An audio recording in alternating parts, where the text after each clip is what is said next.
Assalamu alaikum innama kuntum, viewers of concerned citizen of South Sudan. We are on today, Friday, August 17, 2018. We are live. It's 10 p.m. in Juba and also 5 p.m. in Sydney, Australia.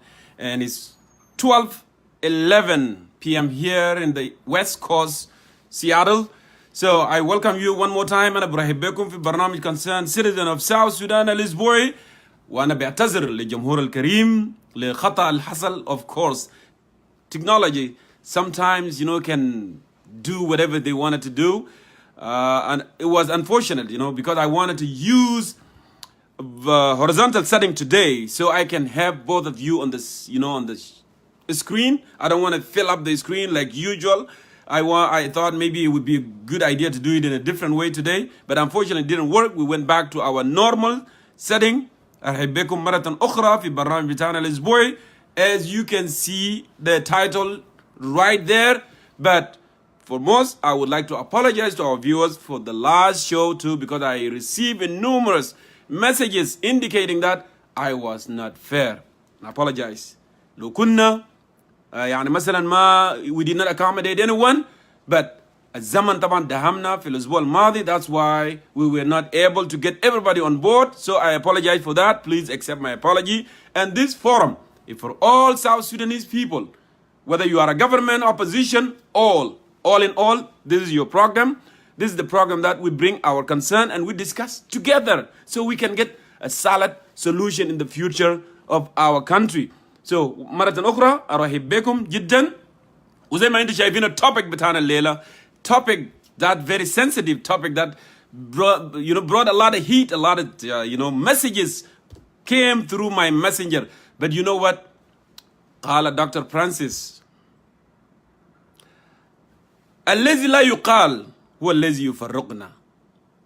We cannot be silent all the time with the thing that divide us. We have to confront, we have to speak about it, and have an interaction so we can have a better understanding. Because if there is no conversation, how do you expect the problem would be solved? Of course, the problem cannot be solved by being silent. And that's why with this topic, we are going to discuss with some expert and you as well. Your opinion is needed.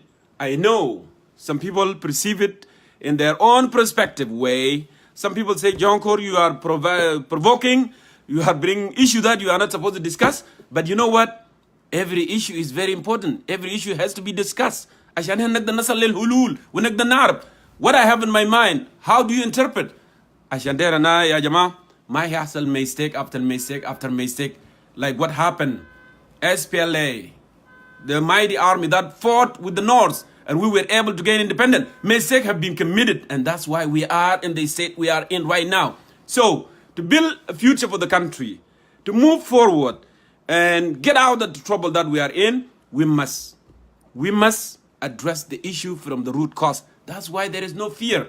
By fearing from a single issue you don't want to discuss, actually that will cause more turmoil. That's going to bring more problem, in our nation. عشان كده ما في موضوع يقول قال يا أخي الناس ما يتكلم عنه. أي موضوع لازم نحن نتكلم. ما دام نحن أبناء وبنات بتاع بلد واحد and we are all belong together, there is no fear. There is no fear from Kokoro. There is no fear from federalism. There is no fear whatsoever from you, from me, from him, from whoever. We gotta talk. We have to. And that's why our topic tonight, what is the definition of Kokoro?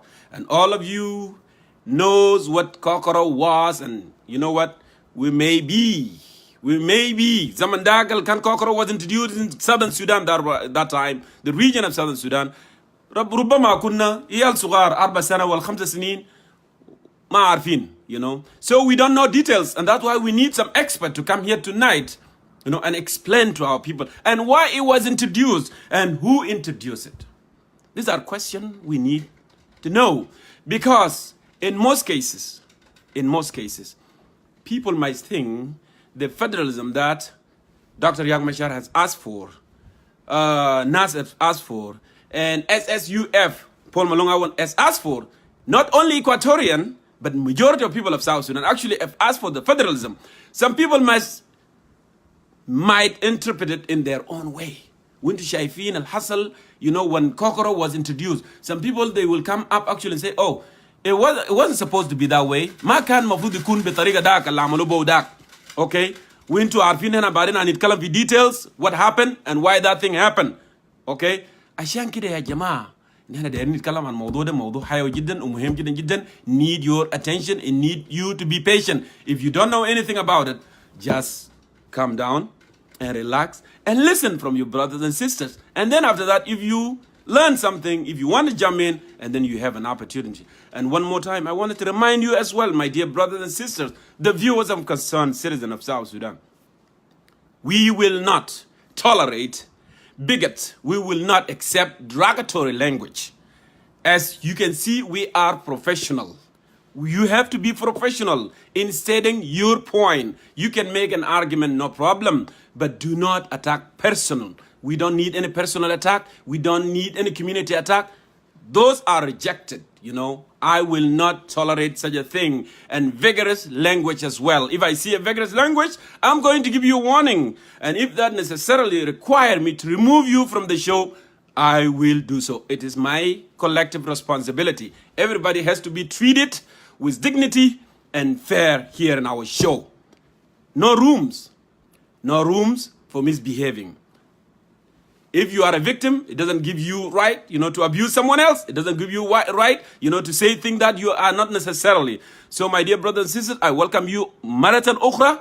وزي ما أنا قلت لكم في misinterpretation لكل حاجة اللي بيحصل. Okay, في misinterpretation لكوكورو زمن كان عملوا introduce, and I don't know more about it. We will have more expert here to explain. And now there is misinterpretation for federalism that have been asked for, whether NAS or whether IO or whether SSUDF, you know, there's a lot of misinterpretation. We need an average man from Upper Nile, an average man from Equatorial, an average man from Bahr el Ghazal to understand the concept the way it is. We don't want people to speculate and realize that, oh, you know what? Maybe the federalism that NAS is calling for, it might be a modern Kokora. And there is some speculation within our community, within our society. We want to address those. Why people think that way. Why they think that way. So please, my dear brother, welcome you all. And let's go ahead and start this thing. But before I bring in one of our brothers, we're supposed to have more expert today. As I can see there, I have actually Dr. Lako Kwajik. Dr. Lako actually is a PhD holder of medicals, you know, practice in London. Actually, he will join us live from London. And also we have many more. I have Kurkuju, I have Sabata, and I have more, and Emmanuel Ajawin, and more expert people, you know. We will join this show today, and then we can interact together. And one more time, please take it positive. Take a deep breath, and please don't be emotional. No anger. This issue, it requires all of us. أبناء وبنات هذا الوطن المحبوب. Let us interact together and have faith that one day South Sudan is going to be a prosperous and a just and free country. Before I move forward, let me go ahead and play my music while I'm searching for my guests.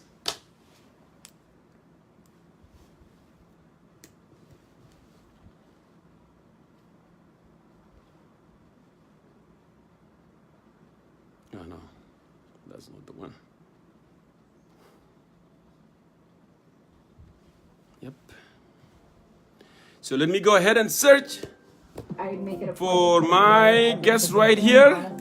And then we're going to move forward here, Jama. So we can do this effective way. Yep. Go ahead. This song actually always about friendship and love and care. And that's why I'm going to play a legendary song for Jongkor Matiang while I'm searching for my... So I'm looking for you,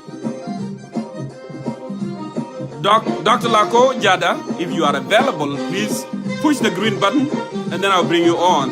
And also, Brother Sabata, if you are available, you could do so as well.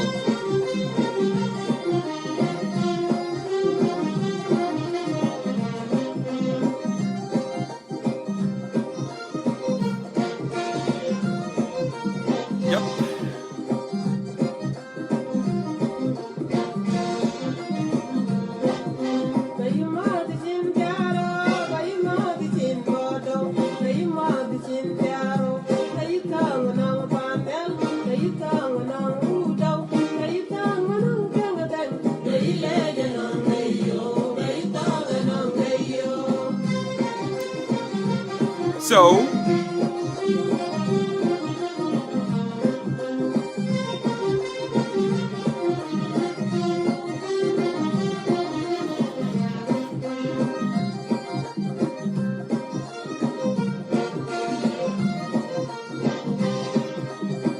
I'm looking for Dr. Lakojada. If he's available, you can go ahead and hit the green button, and then I'll bring you on.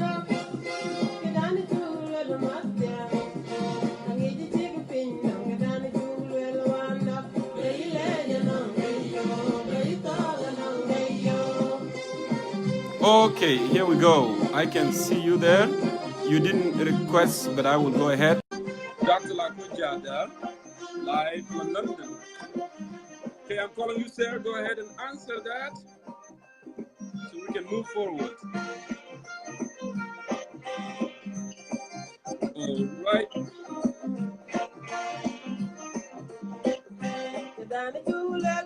Welcome to Concerned Citizen of South Sudan, Dr. Lakojada. It's good to see you, sir. Oh, thank you, Mr. Jongkor Mayol. And I'm really very glad to have the opportunity of joining you in your show. Yeah, this is the first time, of course, but I've heard an audio of your show, and it was very impressive. And really, I just want to thank you for what you're doing. Thank you, Doctor. And before we move forward with our topics, which is combination of two, actually, definition of Kokora, and then who introduced it and why it was introduced, and was the intention to expel the ordinary Dinkas and the Nuer and the Shuluk, wherever we're there in Equatoria. So we will have some perspective from you. And also, we are going to jump to the federalism also, so we can just get some understanding here, why people are having some different perspective, why there is misinterpretation or misunderstanding between the Kokoro and federalism, all right? But first, I want you to introduce yourself, because I didn't have enough time to interact with you and talk to you. I would have done so, but I want you to introduce yourself to our viewers. What do you do and where are you staying?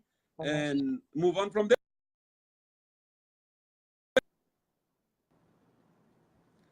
Oh, unfortunately, it looked like somebody called him. I will go ahead and try to bring him back. So I'm calling you back, Dr. Lako. Okay, welcome back one more time. So go ahead, and introduce yourself to our viewers, and what is your political affiliation as well? Okay, thank you, Jongkor, once again. In fact, I had wanted to correct you. I am not a PhD holder, but I am a consultant physician, and I'm working here in the UK. In fact, I am not actually in London. I am in Newcastle upon Tyne. All right, I apologize, sir. Yeah, so this is, and I am married and I have kids and a big family as well. And so family here and also in Sudan. So as you know, the situation now, most of us have families all over the world, okay? So thank you. Okay, so we can move forward. Would you say that you are a National Salvation member, NAS member, or what are you affiliated with? Yeah, absolutely. I am actually a member of the National Salvation Front. Okay. Maybe you may not know, but previously, before joining the National Salvation Front, I was leading the South Sudan Democratic Front, which was launched in October 2016.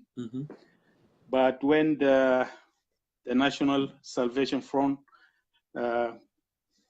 Lieutenant General came up, basically, we found that it was a group decision or a collective decision that we should join the National Salvation Front like others, Yes. other groups. Okay. So this is briefly what, yeah. But now I am a member of the National Salvation Front. Okay. Thank you so much, Dr. Lako. And we can go ahead and jump to our topic today. What is the definition of Kokoro? And why was it introduced? And who introduced it? Right. Of course, the definition of Kokora, Kokora is the, I would like to say, is a Karo word, basically, because Karo is the Bari speaking group. This is their historical name. Mm-hmm. So Kokora means in Bari language is, you see, division.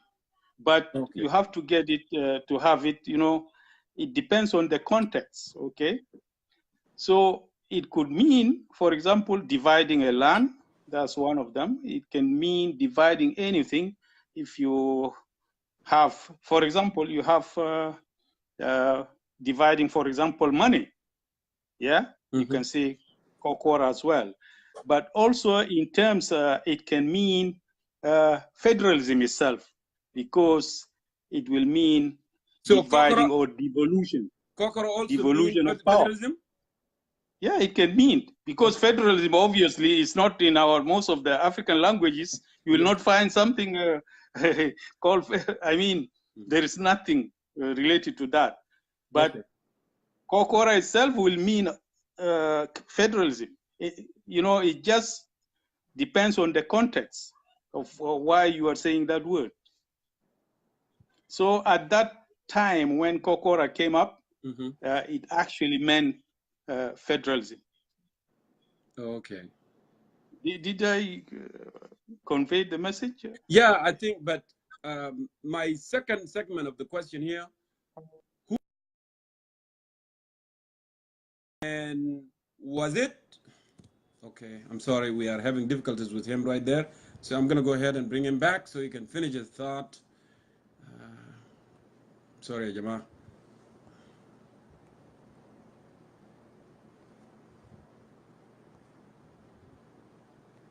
Okay. So go ahead and send me a request again, Dr. Lako. It looked like, you know, network is having some issue. And I also have been notified here, people in Africa, they cannot see me.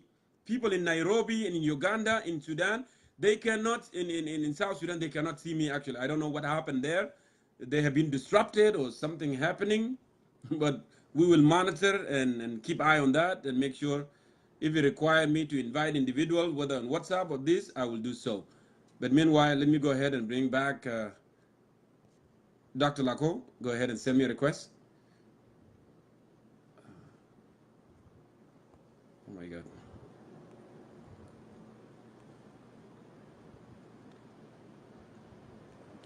Go ahead and send me a request, Dr. Lako Jada, if you could, please.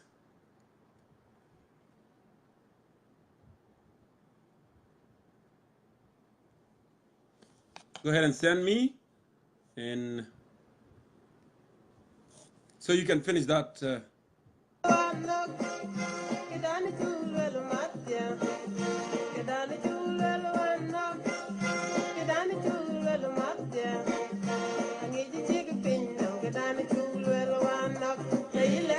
So it looked like it's not, I don't see him anywhere.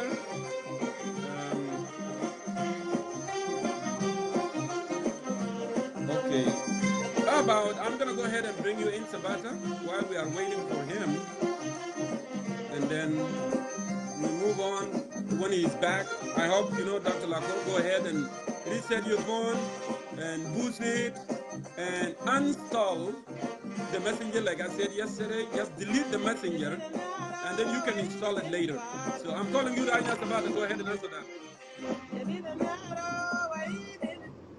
All right, Sabata, welcome on board. Good to see you, brother. And you already read the topic. I think everybody knows you there. We don't need to do more, you know, introduction. I would want you to jump in to do the topic and give us a solid perspective here. Time is yours, sir. Brother Jongkor. Yes. Yes. Can you call me after a couple of minutes? Let me take care of something here right now. I'm even in the bathroom. I was just doing something, Okay. and then let me save myself, and then call me maybe in about 15 minutes. Sure. We certainly will do that. No problem. All Let right. me go ahead and go back to Sorry. Dr. Lako here. And Malaysia Jama, this is not, it was not expecting the technology and the thing. It looked like somebody called him, and that's why we lost him at this moment. And let me see if he's there. So it was dropped out. So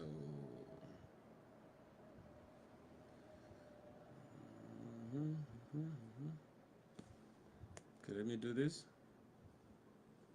Play that music while we are searching here for him.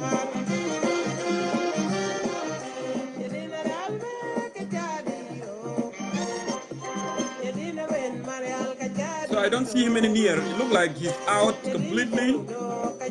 And we would love to have him back so he can finish his thought here.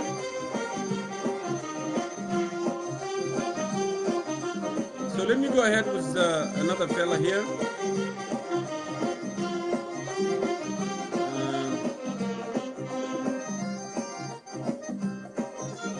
Okay, I'm calling you. I believe Jada Bara. I'm calling you Jada. So go ahead and answer that. And we move forward, please.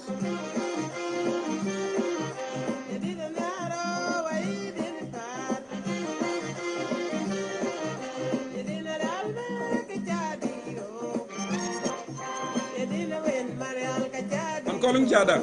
I'm calling you. Yeah, Jama, try to position yourself so, you know, when you request, you'll be able, you know, to accept that call and then come on. So, because people have been waiting, and sometimes it's not fair, you know, when we delay. So go ahead and answer, please, so we can move forward. Jada, Bara, so I'm calling you. Go ahead and answer that.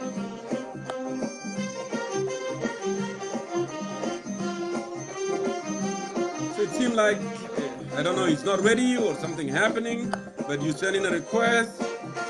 So let me go ahead and do this.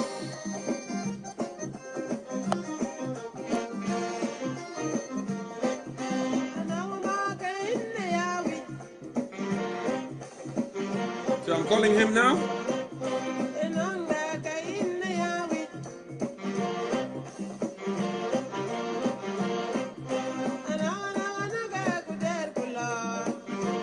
So Jada, it looked like something wrong with your internet, or you are not answering, because it seemed like it's adding and adding and adding, but you are not responding.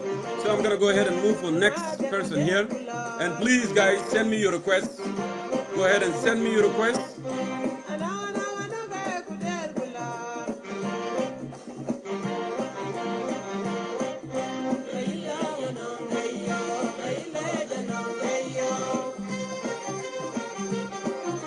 Okay, calling you right now.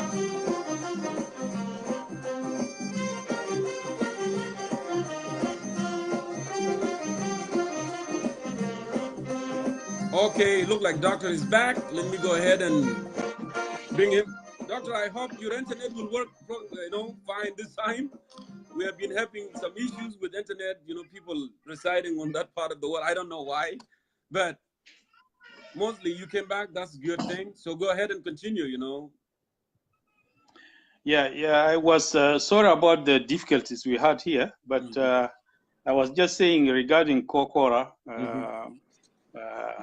it basically it can mean, as I said, a devolution of powers, and it can mean that is the federal system can also fall under that as well, or even decentralization as well. So it is. It depends on the context when you bring that word up. So this is what I can say about Kokora.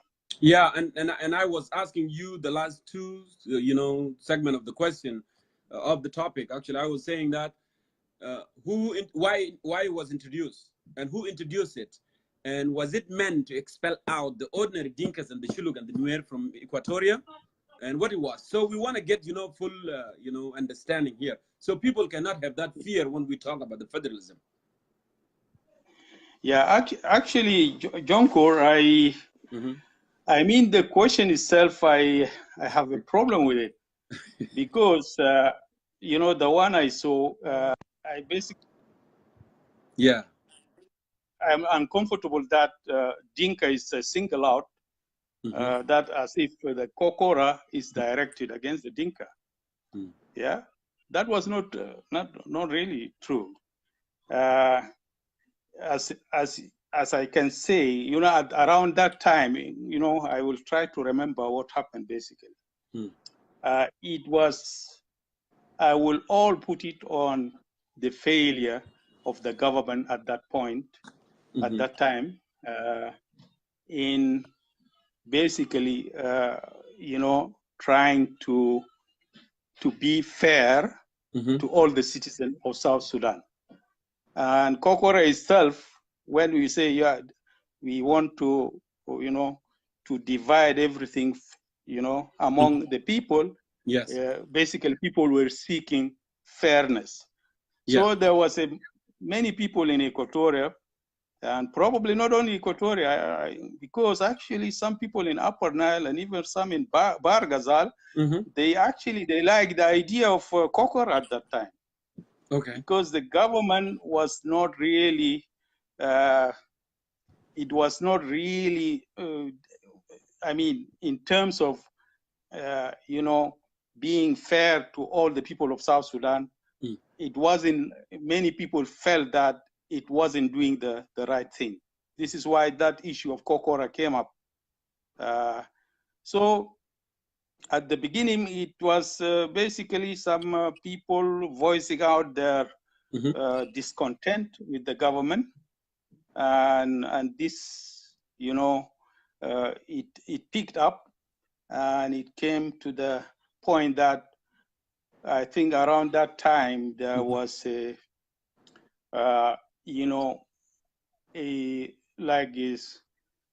was a pamphlet actually at that time produced by, I think it was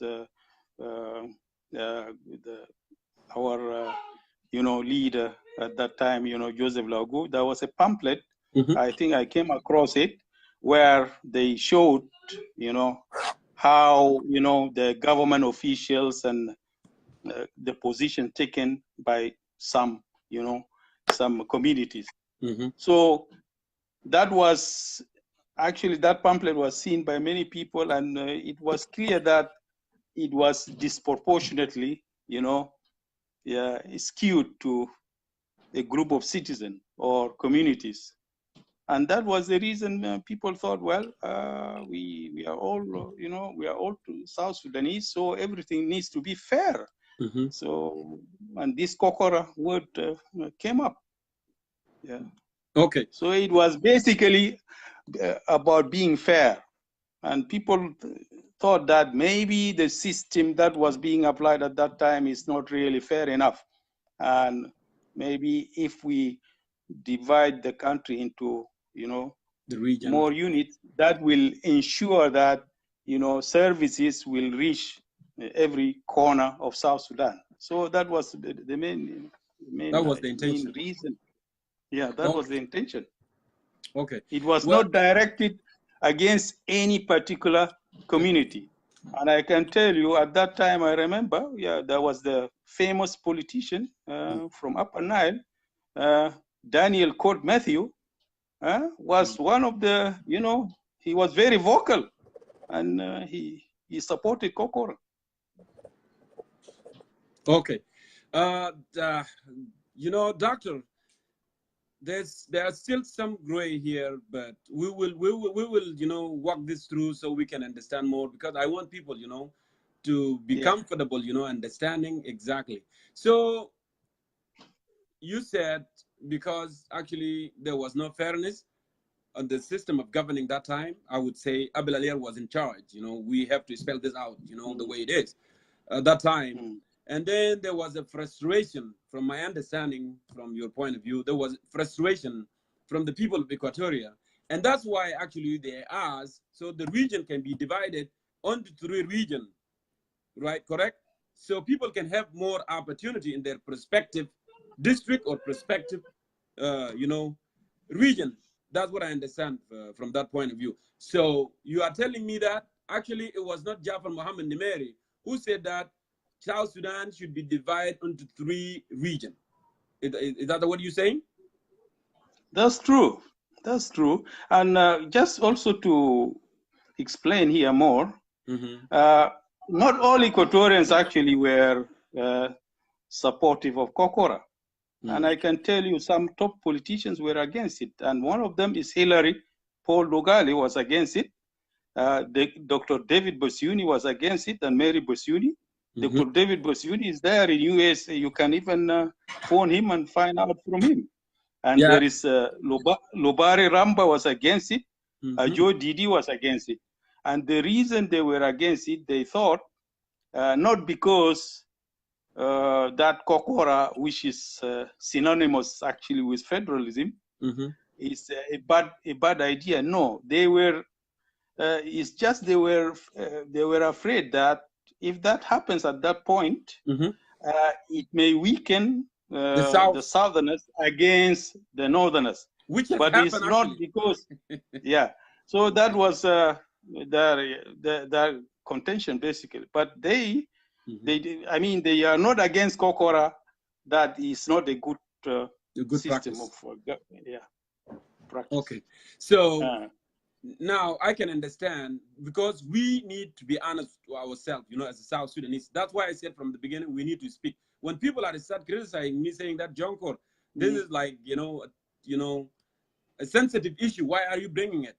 But you know what? We must speak about something that people is scared of, because if we don't have a conversation, for that something, and then there would be no solution. So now. Going Kokora federalism, because you make you already said that Kokora actually and federalism, there is no difference. You said that is a system, it can be similar to a federalism. So now, speaking about the ordinary citizens that they were expelled, so would you agree with some that are saying actually Kokora was misinterpreted that time, because it was not meant to expel the ordinary butchers, jazar, and doctors and nurses, and even people, selling legemat? Would you agree with the voices of people that saying that it was not meant to expel those out? And there is a guy named Lomornyang, appear all the time, that formed militia at that time, to kick out who was not non-Dinka actually. All right. I want you to elaborate on that before we move forward. Yeah, really, Jongkor, I'm really surprised about that some people, especially you are saying some people who are selling Legemat are being kicked out. I am really not aware of that. This is what the perspective of others, and we have to speak about it, right? I don't think people were really, it was like the way it has been portrayed by others, other people who are against it. But it was simply, you see, right now, in all over the world, sometimes a system can be introduced, correct, and it's basically for sometimes for efficient, really work of the government, basically, and so that services can be delivered to the people. And Kokora was one of them. At that time, our people at that time, they thought this is the right way, and it will bring about equitable distribution of resources. I can tell you, in Equatoria, like most of the towns in Equatoria, you cannot say that there are actually all Equatorians are there. There are some people from other regions who have been I can tell about Juba because I'm from Juba. I know there are people who have been there. They are not, you know, from Equatoria, and they have become part of the social fabric. So these people have been there, and I am not aware. Somewhere they were chased away. They are there. There are people there, and even, you know, at that time there are people who are being called, you know, Aula Juba, and this Aula Juba actually, or Bana Juba, you don't know. Some I don't, you know, I've been with them in school, for example. I don't know even their tribes. They're from all over South Sudan. So the notion that some people were kicked out, I don't think is true. People are talking, but I don't think it's true. There is no evidence for that people were kicked out or they were dragged from their homes and sent away. We haven't seen something like that. But people keep talking, which is untrue. Thank you, doctor. Now, I get, you know, answer from you. I will get from my other guests also when they come on and have their perspective. It might be different than yours, but overall, I got that part, you know, on the Kokoro thing. But let's move forward for federalism. The way I understand federalism, I live in the United States of America. I used to live in the state of Utah, but right now I am in Washington, you know, in city of Seattle. So the federalism that United States have is allowing me to move to whatever state that I wanted to reside. As long I move from Utah to Washington, and I have to abide by the rules and laws of Washington, and then I don't have any problem, right? And I have right to buy a house here if I have, you know, if I can afford financially. I have right to go to school, to do whatever I wanted to do here. So there is no discrimination whatever. If I was born, for instance, if I was born in Utah and I come here, and then I can live here like a citizen because the Constitution said I can reside anywhere I want. The other thing that I will understand from the federal system too, it allowed the competition, you know, between the states, so they can, you know, have a competition producing. For instance, in Washington, there's a lot here. U.S. Air Force, you know, they have the military thing and the Marines and others. People come from other states. In Utah, they have medical supplies and they do a lot of things. So it will help in terms of economic, you know, competition. And overall, actually, it will delegate the power, my understanding, to the state, so the state can be charged in their own affairs, okay, and help their people. They will get the fund from the federal, and then they will spend that fund in their own way. If the need, the urgent need is a hospital, and then they will build a hospital. If the urgent need is school, and then they will build a school, and so forth. That's the way I see the federal. And the federalism also, the most people that benefit from it, the very high populated area. For instance, in California, California actually is the largest economy. California economy is the largest economy than Europe, more than Europe. The economy of California, they have billions of dollars. And the representation also with the federalism is much higher with the very populated area. For instance, California have 54 representatives because they are very, very populated. 38 million live in California. Utah has only 3 million. They have only 3 representatives in the United States Congress, and California have 54. So overall, what I wanted to say here, federalism, it benefit المناطق اللي فيها, you know, اقتصاد سكاني, the area. Like for instance, I am from northern Barkazal, and we are a lot. You know, people used to call it Sin Shabia, if you recall. So if the federal system is introduced in South Sudan, and then based on the census and based on the district, actually my state or my region is going to benefit more than any other region because we have more, we are populated, and because we have more population, we're going to have big budget, and we will get more big budget. And then we have more school, we have more hospital, we have more roads, and so forth. So it's not bad. So now, how can you help an average, someone from Bahr el Ghazal, an average Equatorian, an average, you know, from Upper Nile, that Kokoro, it doesn't mean, federalism, it doesn't mean that I will expel you from my town or from my state, and you can go back to your state. Because these days, this is the perspective that's happening. You know, because people are saying that, oh, actually the federalism that was introduced by NAS or others, it is a modern Kokoro. So what is your response to that, you know, Dr. Jada? Oh, thank you, Jongkor. Yeah, this is a very big question, but I will actually go back and refer to where you are now in America.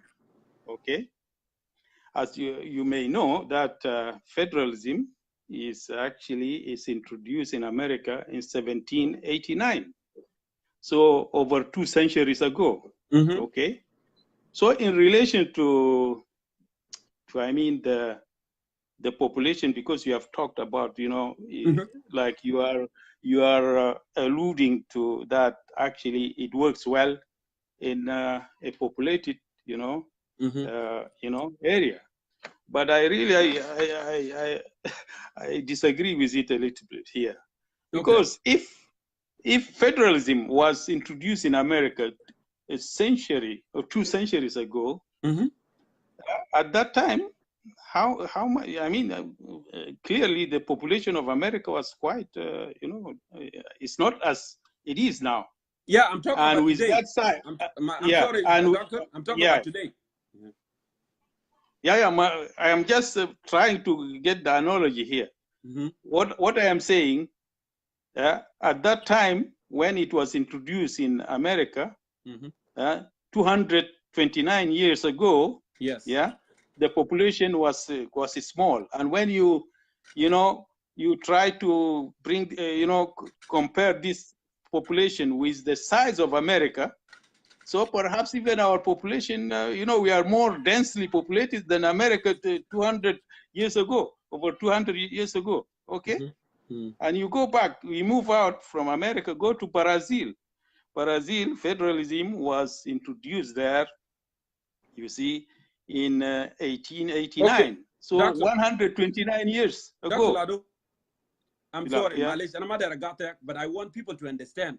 When I make this contrast, I didn't say that South Sudan and United States, they are the same population.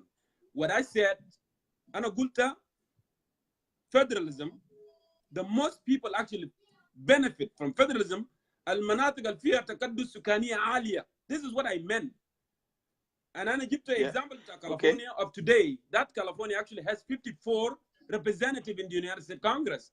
And Utah has only 3 because Utah has only 2.9 million. And California have 38 million. That's what I meant. So أنا قلت يا أخي لو federalism introduced in South Sudan, المناطق اللي فيه كثافة سكانية عالية they will benefit more لأنه representation is always based on population. And if based on population, they are likely to get higher budget. If they can get higher budget, they are going to have good services. That's what I try to say. My friend Francis here saying that California was not even part of the United States. Yes, it was not. But I'm comparing it for today. I'm talking about today. Please don't. Okay. I don't want I will not go. Wrong. Yes.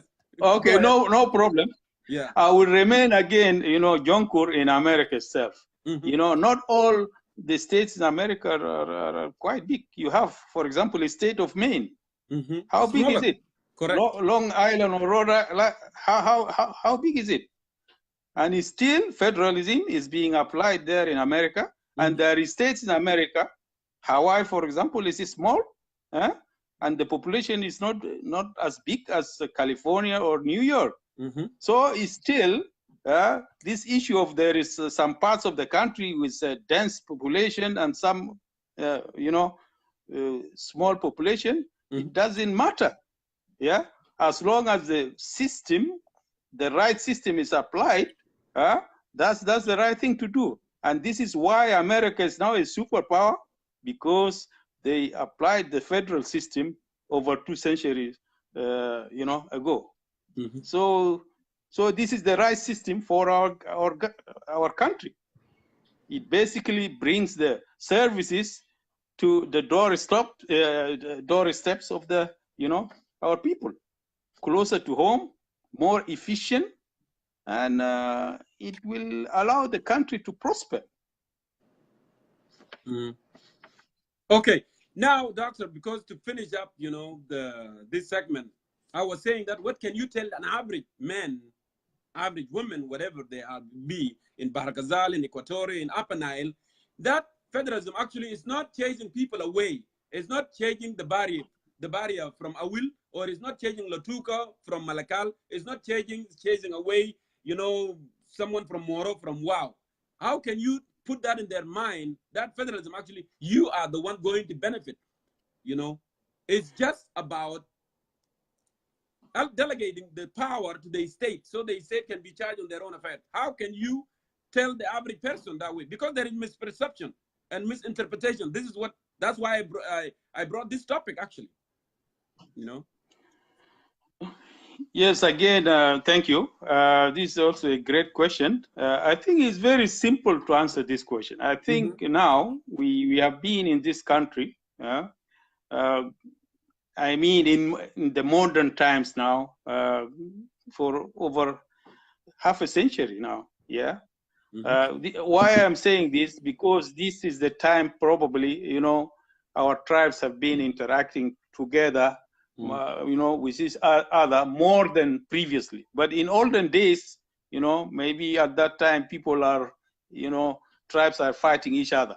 Okay. So in this 50 years plus, if you can see, there is a lot of intermarriages, you know.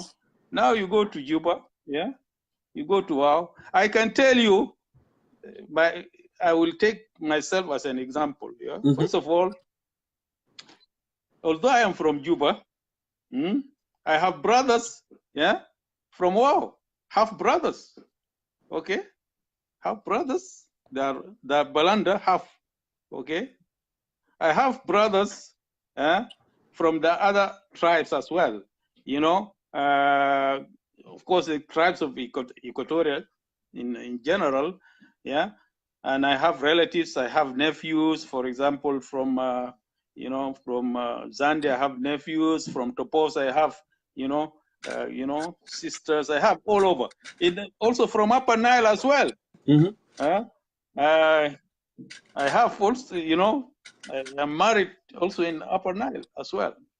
So you see, then how, for me, then what do you think if we, you know, we apply federalism, then I will, for example, chase the Shuluk away from where I am, or the Balanda, would I chase them away? They are my relatives, and I have brothers as well. Can I do that? It's not possible. This is only one example, but I am sure down now there in South Sudan now, the social fabric is now completely, it has changed. People are all, we are coming closer to really a homogeneous society. And probably it will not take maybe another 20 years, then really these tribal lines will be blurred, actually. It has already become blurred now. You know, it might be in other parts of South Sudan more pronounced than other parts, but it is bound to happen. Yeah, it will be a time when a time will come. Basically, you will feel at home everywhere in South Sudan, whether you are in Juba, you are in Awil, or you are in Malakal, or you are in, for example, in Kafia Kenji or where. Yeah, you will feel at home.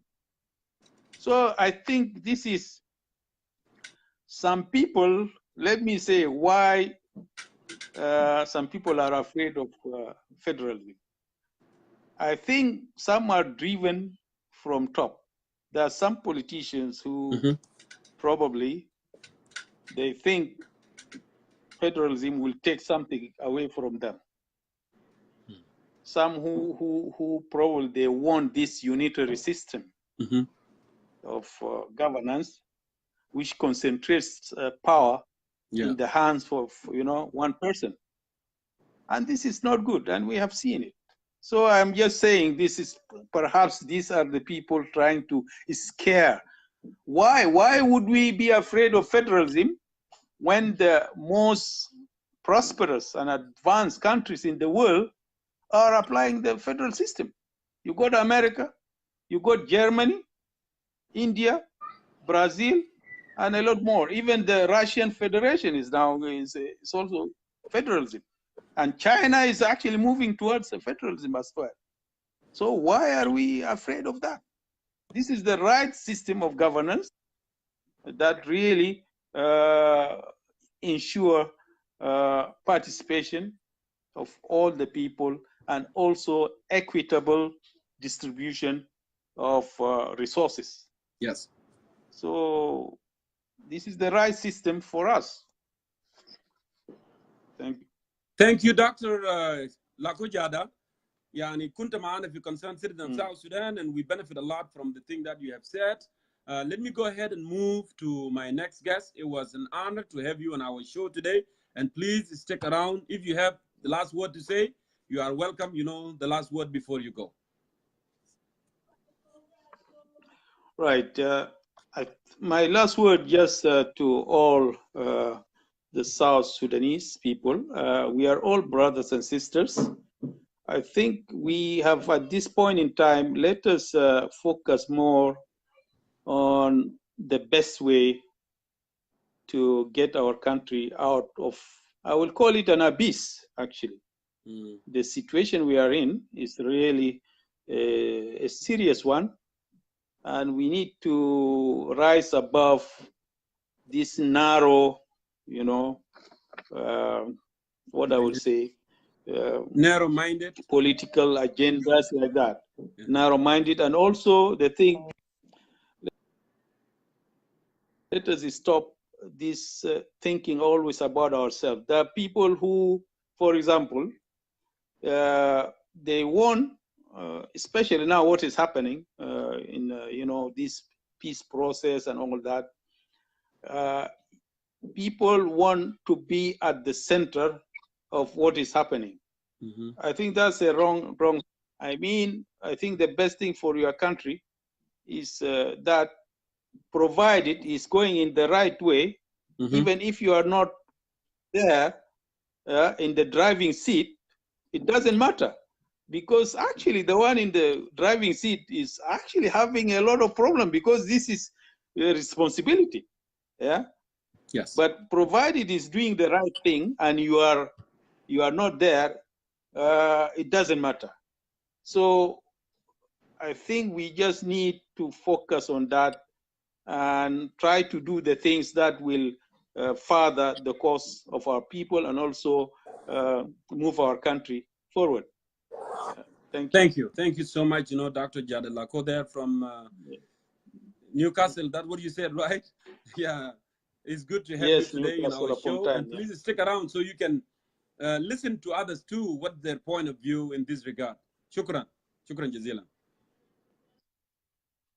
Okay. All right, my dear brothers and sisters, let's move on here with our topic. And I will bring in our next guest as well. Sabata, if you are available, please go ahead and send me a request. But meanwhile, I wanted to remind you one more time, derogatory language. Bigots are not accepted. I said this many times on the beginning of the show. You can make your argument without insulting anyone. And by the way, I remind you all the time that South Sudan gained independence, and actually in very good time, 21st century, the time of mobile, the time of development. And remember this, South Sudanese should not go back and start a new beginning. They can start today and have a good ending. So for those here who are making, you know, a statement saying, oh, we are a tribe, why are you comparing United States with South Sudan? I am not comparing United States with South Sudan. You need to understand. I did not compare South Sudan with the United States. What I said in terms of population, they are likely to benefit from federalism. Why don't you understand the thing, you know, the way that we said it? Why are you trying to go around? Please, you need to understand that we are not comparing South Sudan with the United States of America. I'm giving you an example. That federal system, we are going to be beneficial. We are going to have more schools, more hospitals, because when the budget is based on population. And if it's based on population, you are likely to get more than area that have a small population. I don't know why. This is very simple. Why the jidden? All right. I'm not gonna go ahead and elaborate that more. I'm gonna go ahead and bring my next guest here. And please, I want you to learn from this because this is good. People who speak here, they can give you more, information, and then you can take them. So I see everybody's here, which is good. I saw you, Emmanuel, Ajawin also, and I saw you also here. Let me go for Sabata because he's waiting. And Emmanuel is here also, Emmanuel Sunday, Dijon, and many more. So it looked like I have a lot of people today. It's a good thing. So Sabata, please, I'm calling you right now. Okay. I'm calling you right now, Sabata. And your father was mentioned, actually, was one of the people that didn't want Kokora to take place. I remember from this doctor, he mentioned your father's name. So those who don't know, Sabata actually is the meal, but I come to University of Utah, one year ahead of me, from the University of Utah. So Sabata in the Simit Kalam the Victor, went to Simit, Galsuna and Federals, Galsuna and Kokoro. Now, your father, actually one of the people that didn't want Kokoro to take place, because he thought it will weaken Junubin. So now I want to hear your perspective. Sabata Riamba. Fadal. Thank you very much, Jongkor. And I also want to thank your viewers for being available today and put their time to watch this show. Correct. And also thank you for bringing up this topic, given that we, this generation, as we are moving forward in these challenging times, let's put our facts together and make sure that we understand things correctly so that we will be able to make smart decisions way forward. Okay. Let me begin with the issue of the Kokora. As Doctor has already explained the meaning of Kokora, it comes from the Bari dialect. Kokora means divide. Okay, anything can be divided. Yes. Already elaborated more on that. And as I would want to explain deep on how even Kokora came to be, I would like to just remind your viewers that even before Kokora was introduced, there has been a lot of contention going on as far as division of powers is concerned between central government and the quasi-administrative units of the central government. And even when the Sudanese people entered into independence, the Northerners had promised South Sudanese politicians that as soon as the implementation of independence is completed, South Sudanese were going to be an avenue. They are going to be given an avenue of power to decide on certain things that would eventually lead them to the destiny that they want. And eventually, those promises were not kept, and that had led to the Torit mutiny, okay, which was led by Lagoon. All right, in order to call for a total separation of the southern part of Sudan from Sudan at that time. And that fight, of course, brought us all the way to the Addis Ababa Agreement. And it is from here that I would like your viewers to pay very, very close attention as I'm going to start continuing from the Addis Ababa Agreement all the way to where you want me to stop. No problem. You see, yes, I want your viewers to remember that when the Addis Ababa Agreement was signed, Abel Alier at the time was the vice president of the Navy. Correct. All right. And he led the delegation, actually, that ended up having the group of Lago sign that Addis Ababa agreement. And it was on that Addis Ababa agreement that we see geopolitical division of what is called the Equatoria province, the Upper Nile province, and the Equatoria province. So basically, the Addis Ababa Agreement gave South Sudanese these geopolitical divisions with one parliament. Okay, there was one parliament in it. So all the Equatoria politicians, the Upper Nile politicians, and the Bahar al-Ghazal politicians gathered in that parliament, and that parliament was headed by Lagu. Okay, and that parliament was located in the Equatoria region. Yes. All right.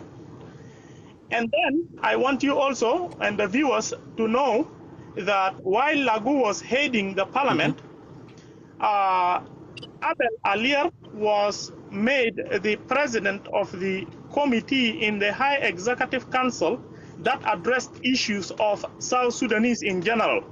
Okay? Now, when Abel Alier was sitting as the president of the High Executive Committee that addressed issues of South Sudanese, and Abel Alier over here in the parliamentary side was heading the parliament, there has been continuous contention that was going on between Lagu and Abel Alier. It is very important to understand that perspective as we are going down. Okay. Now, as that contention was going on, also there was a growing number of Dinka taking seats in this parliament, which was sitting in Juba. Yes. Okay, and this growing number of Dinka in this parliament presented certain concerns amongst some Equatorian politicians. They felt that it looks as though the Dinka are growing powerful. Okay, because power is having seats in the parliament. All right, and besides that, there is also growing number of Dinka population coming out from villages and settling around Juba. Okay. Because Juba is the capital of South Sudan, and you know, people always want to go to the capital to fetch for greener pasture. Correct. People always think that it is in the capital that they can make better lives. Now, when the Dinka population came and settled in Juba, there has been some problems that have... Yes. To disturb you. It's a good that there were a growing number of Dinka member of parliament. How about, was it through election? Was the appointee from Abel Alier? That I cannot tell. I have to be honest. I don't know how the Dinka grew in number in the parliament, but that is the fact. Okay. Okay? Yes. Yes. So, when also Dinka amounted to be in a huge population in the equatorial area, there has been some social aggression that is presented to the people of the Equatoria by the Dinka settlers. Okay. And there has also been contention between the cattle herders, who are the Dinka, and also the farmers, who are the Equatorians. Things have always not been going good. Okay. Now, if you realize, I want you to picture this. There is contention between Abel Alier and Lagu. There is contention in the parliament between the growing number of Equatorians and Equatorians, and there is also contention in the local population because of the social aggression that has been shown towards Equatorians. So as you can see, there is contentions in all levels, right? Yes.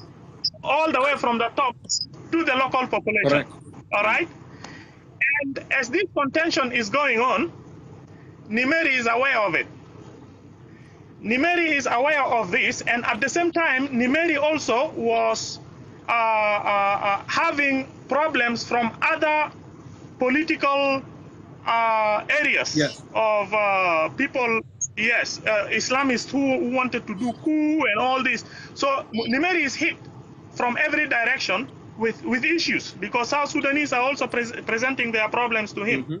Then what Nimeri did was, he then suggested, it was a proposal that he gave Lagu. He said, Lagu, it looks like maybe with decentralization, your problems could be solved. Because right now you are all congested in Juba, in the parliament.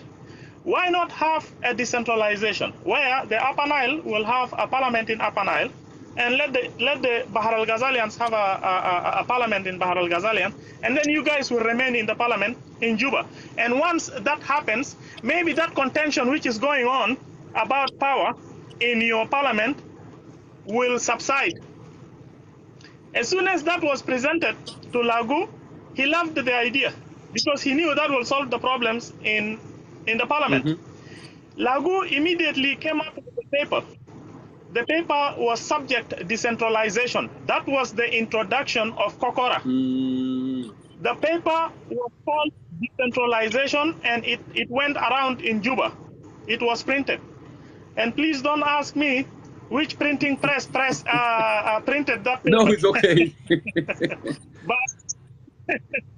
But it was, yes, it was sent around, and people started reading it, and the local population also around the area of the Equatorial region were embracing the idea because they are also frustrated.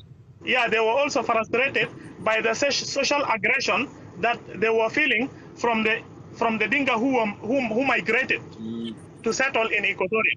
You see, so everything looked good in support of the decentralization policy. And it is the decentralization policy that is called Kokora. Okay? Now, there are political parties in that parliament who loved the idea. One of the political parties is actually PPP, which was headed by Eleoba Surur, the late. The other is SAPCO, who was headed by Carlo Elia. He lives here in Canada. And there are a couple of more political parties who embraced this idea, and they came together and called themselves the Alliance. And then there was also a political party called the SSRAP who went against this idea. And this SSRAP had people like the late Hilary Logale, the late Ernest Jubaro, Abu John, okay, Lubare Ramba, yes, Samuel Abu John, Lubare Ramba, all those of Basuni, Mary, these people come from the SSRAP party, and they are the ones who criticized the idea of Kokora. Now, let us see how this Kokora got implemented. This Kokora was, of course, embraced by the local population who are not, the people who are not comfortable with the growing population and the aggression. Yes. So they embraced it. However, of course, the Dinka people said, you know what, we are here to stay. We are not going anywhere. If you guys are expecting us just to walk away from Juba, this is not going to happen. So what the politicians who have embraced Kokora did is they formed a local defense unit called Difa Medeni, okay? And they had Garjuk to head that section of militia. I keep forgetting okay? the name of that guy. And Garjuk Kurnyang. Garjuk Kurnyang, yes. And yes, and then Garjuk recruited. Of course, Garjuk didn't trust, I guess, the rest of the tribes. He trusted Mundare a lot, so he recruited a lot of Mundare from Tali, from Terekeka, from Mangala, and to comprise that local defense unit, the Difa Medeni. And of course, the Difa Medeni, the local defense unit, were pretty much used to expel all the Dinga who were resisting leaving Juba. And that is where the policy of decentralization took that path where aggression got involved. you see. And eventually, it happened that the Dinka got expelled from Juba, and Garjuk got his credit. And of course, I would like to mention also that when this politics was played, I don't want to take Tokora's name out. He was one of the instruments who was very vocal. I was assigned to mobilize to get the Equatorians to embrace it. So he came up with there was some tegiat who was those tegiat were given out for free to the people to talk so that they will embrace Kokora. And then the party that criticized Kokora came up with a T-shirt. It is written Unity, but of course later on there was a threat within the local population that whoever is seen wearing Unity T-shirt, the Mundari will take care of that of those people. And I guess people refuse even to wear those T-shirts. So basically, this is how Kokora was introduced and how it got implemented, you see. And that is why after today, you will see people talking about went wrong on the implementation part of the Kokora. Now, when it was proposed by Nimeri as a decentralization policy that could solve the problem of people scrambling for power in the parliament, did Nimeri intend that people, the local population of Dinga should be expelled from Equatoria? Nobody knows. I wish Nimeri was here, he would explain what his intention was. But how the whole thing came from the parliament to the people is, yes, Dinga had to go. And I think it was easily embraced because the people in Equatoria were already frustrated with the Dinga settlers who actually were socially aggressive. That is why they embraced it very quick. So I want to ask it a question made here before I let you proceed, Sabata. So from the point of view, the way that you explain it, actually, others will say actually was not intent to expel even the ordinary Dinkas.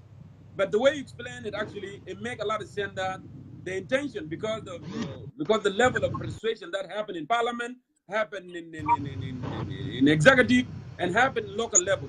So actually, the intention was to expel those who don't belong to that region. Because sometimes we get different perspectives. People are saying that it was meant to expel those who are holding constitutional positions, like wazir, and commissioners and all this. But the way that you explained to me, it was intent to expel non-Equatorial. Is that correct? Because I want to get to the top of it here. Okay, I'm sorry that you had been cutting off. So what is the question? So I was saying that the way you explain it, you explained the Kokoro, okay? It seemed to me it was intent to expel even the ordinary people. Like I give example to Dr. Jada Gibel. Zol Jazar, Doctor, nurse, Zol Zar at Zol Gadigush Wata. Is that correct? Am I correct on that point? Okay, you see, as far as that question is concerned, I will say, now this is my opinion, okay? I will say, when Nimeri was proposing this to Lagu, Nimeri, I'm sure, was not saying to Lagu that go ahead and expel even the Dinga who are local people within the communities. Because Nimeri was saying this decentralization policy will help you solve the problem that you are seeing in the parliament, okay, in Equatoria, because you guys are having all this competition going on as far as politics are concerned. Why don't you just decentralize this and let the Dinga go and have, let the Bahar al-Ghazalians go and have their parliament in Bahar al-Ghazal, and let the Upper Nileans go and have their parliament in Upper Nile. And I would say that there was no intention to expel the local communities, because when you understand these politics of decentralization, Brother Jongkor, these politics of decentralization exist even in the United States of America and also in the Western nations. Yes. And these decentralization policies, yes, these decentralization policies pretty much address the issues of powers. But then it does not also ask the local communities to be in a particular place. No, the local communities have the right to be wherever they want to be within the parameters of their country. Okay.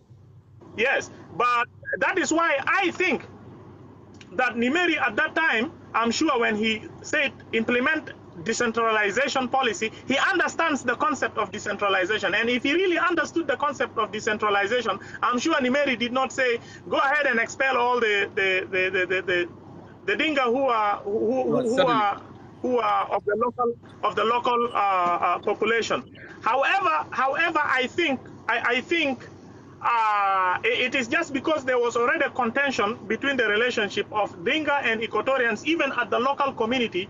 That is why probably Lagu maybe felt that could even solve the problems in the local communities. Let the Dinka just be separated from the Equatorians and will not have future problems, instead of only applying it in the parliament and leaving those communities intermingled, and will still keep seeing problems within the communities. That, I don't know, but this is what I think. Oh, okay. Well, from that point of view, I understand actually it was not meant to expel the ordinary people, but those of, Garjuk Kuryang, so acted because there is a level of frustration.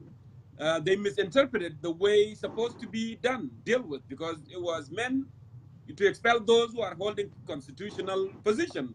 But because of frustration, they went ahead and said, hey, I don't need any Dinka here, right? And that's how about thing happened. Thank you. I want clarification on that. So I wanted to make sure so people can understand actually it was not meant just to expel. Because look here, Sabata, sometimes people misinterpret things, they miss things. And that's why we have an issue of federalism. And I mentioned from the beginning of this program, Riek Machar called for federalism. Shirilo called for federalism. Paul Malone now called for federalism. But how people interpret the federalism that have been called by those, organizations. And that's why I wanted to make sure, is it, I put there the word Matren Kokora. I did intentionally because we want our people to know. Because sometimes they can interpret it their own way. Giving that the Kokora was, interpreted such a way and then possible division. Who knows? Maybe the population are going to interpret, the federalism in their own way too, right? And then it can cause another chaotic situation in the future. And that's why we have to talk about this issue, right? So now going to this question. Actually, Atilla was asking a question. Were there any thinkers, MPs in Parliament supporting the idea of Kokoro from, so far? No, I'm not quite sure. But one thing I know,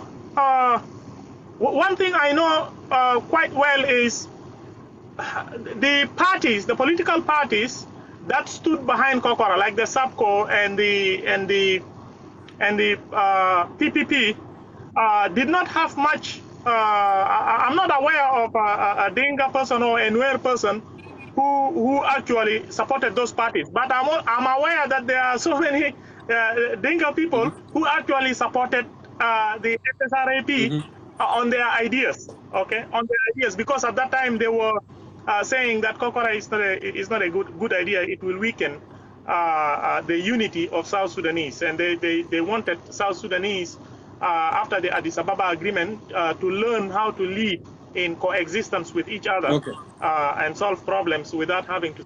Now, before I let you go, Sabata, what can we, whether the Paul Malone organization, SSUF, or PMD, or NAS, National Salvation Front, what can they tell the ordinary citizen, average Equatorian, that what federalism we are calling for, and to Barkazal citizen, is not a modern Kokoro.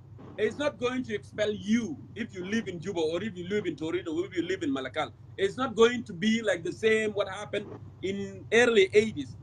How you can explain that to ordinary one? Because some people actually, they think this is the modern Kokoro, and then if the federal camp, that's, people are different, understanding things. Me, I and you, we are different, getting that federal, because what we know about the federal system is to delegate the power to the state and the budget, and so they can take care of their own affairs, right? So I want you to give me an answer on that. Go ahead. Okay, the answer that I will give is uh, it will be good to enlighten the local population, and the enlightenment will start by people honestly talking about these topics the way we are talking about it right now, Okay. so that the local population will come to understand exactly that when people say something went wrong, it was meant that something went wrong, and that the Kokora policy, which was the decentralization policy, by virtue of what decentralization as a policy is, usually doesn't affect local populations.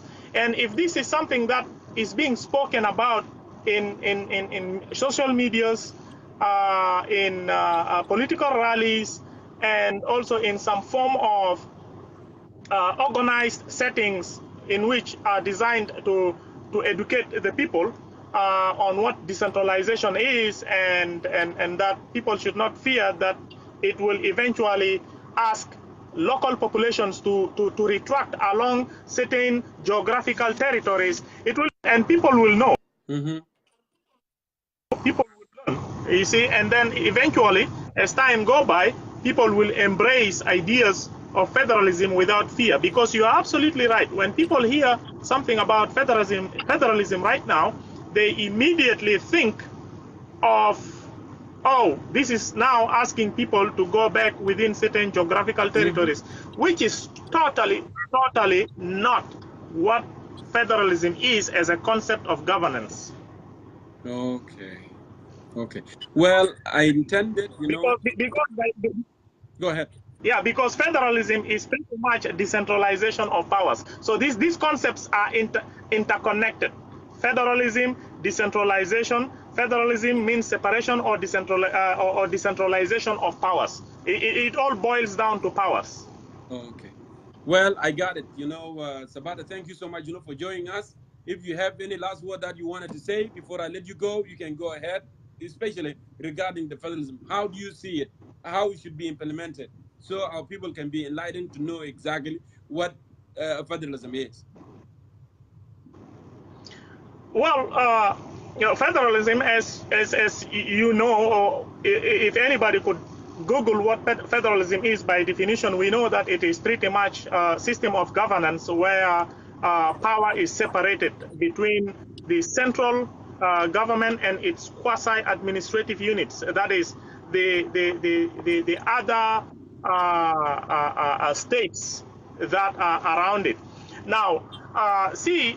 In fact, you have asked a very good question. How will that be implemented? You see, people should not think that federalism is very complicated. It's not very complicated. When you look at us, we South Sudanese, we are a very small country, and the issues that we deal with, as far as governance is concerned, are not even very complicated. It shouldn't be very hard to just decide by the national parliament in good faith that, let us, given that we are diverse, and by the way, I want to mention this, federalism is a very good system of government for diverse people, okay? Given diversity, of course, you know what diversity is. We are not kind of having these commonalities as far as national identity is concerned, language, norms, culture, and all that. All right, we are kind of diverse. We are groomed differently. Yes, yeah. And federalism is good because it gives room for the states to deal with certain crucial issues within the parameters of the states, issues that they understand best, and they will deal with it in a way that the government, the top government, will not infringe. And let me explain exactly when I say the top government will not step over them. Look, for example, if we in Equatoria, for example, feel that we want to handle issues of our roads, for example, within the parameters of our state, and we want to handle issues of local security, and we think these two, once we improve roads and we improve local security, that will help us do business. So in this way, we also want to establish the ministries. You see, the ministries that handle the budget for those issues within the parameters of our states. Okay, but if the federal is maintaining those ministries within their jurisdiction, we feel that we have been stepped over, because now within our state we want to fix our roads, but the ministry for roads and transportation is not falling within the parameters of our state. Okay, it is in the jurisdiction of the federal, and the budget comes to them. Even though they misuse the budget, we don't have anything to do. We go to the governors, and the governor says, well, your money is being eaten in the ministries. What do? We cannot reach them. But if they are deployed within the parameters of our state, it is very easy to go after them if they eat our money. Okay, healthcare, for example, in Equatorial State, we could take healthcare to be an issue of importance and need to be attended for as one of the first priorities. Now, in other states, maybe other states will think, healthcare is not really an issue of importance. So now, how do I then get to be given the freedom to handle the budget to improve my healthcare within my state, because I think it is something of importance, while the other states don't think it is something of importance? I have to be given the freedom through decentralization of powers, or through federalism. I will eventually have the Ministry of Health within the parameters of my states, you see, so that they will eventually demand for the budget to improve the health condition of their people, yes, given they think it is a priority. If other states don't feel that way, that is fine. Let them do things the way they want, but we also feel that it's very important that our services, we want to do it the way we want, and we want the powers to be in our hands by making sure that those ministries are redeployed within the parameters of our states, and the budgets also arrive. The most important thing is the budgets arrive those ministries for the services to start manifesting amongst the people. Well, Sabata, thank you so much for enlightenment, because you're giving a lot of information and you explained the issue of Kokoro. Also, we move toward the federalism. Thank you so much, brother. When you say safe driving there, if you have any last word you wanted to say, you can go ahead before I move to my next person here. My last word is just to give you thanks for bringing up these beautiful topics, because these are topics that have been creating confusions amongst our society, amongst our local population. And what I would tell your viewers is thank you for being positive. These are issues of importance. Let us be positive on these issues and be honest and talk amongst ourselves on these issues, and so that we will equip ourselves with the right information, so that we will build our nation better. And thank you very much. Thank you so much. And drive safe, please, Sabata. Okay, let me go ahead here and see my next. That was Sabata. He already explained so many things, when it comes to issue of Kokoro, federalism. Then فهمنا الكثير والكثير. So let me go ahead and check my list and see who is next. Again, let us stay positive. Let us stay on the top of this. I'm going to go ahead and bring Emmanuel Ajawin, and then I can see you there, Emmanuel Sunday. I'll bring you as well. And many more have requested me. So please be positive. Let's go ahead and do this.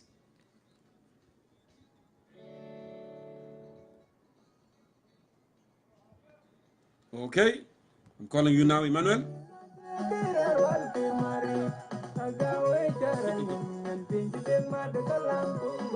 All right. Emmanuel.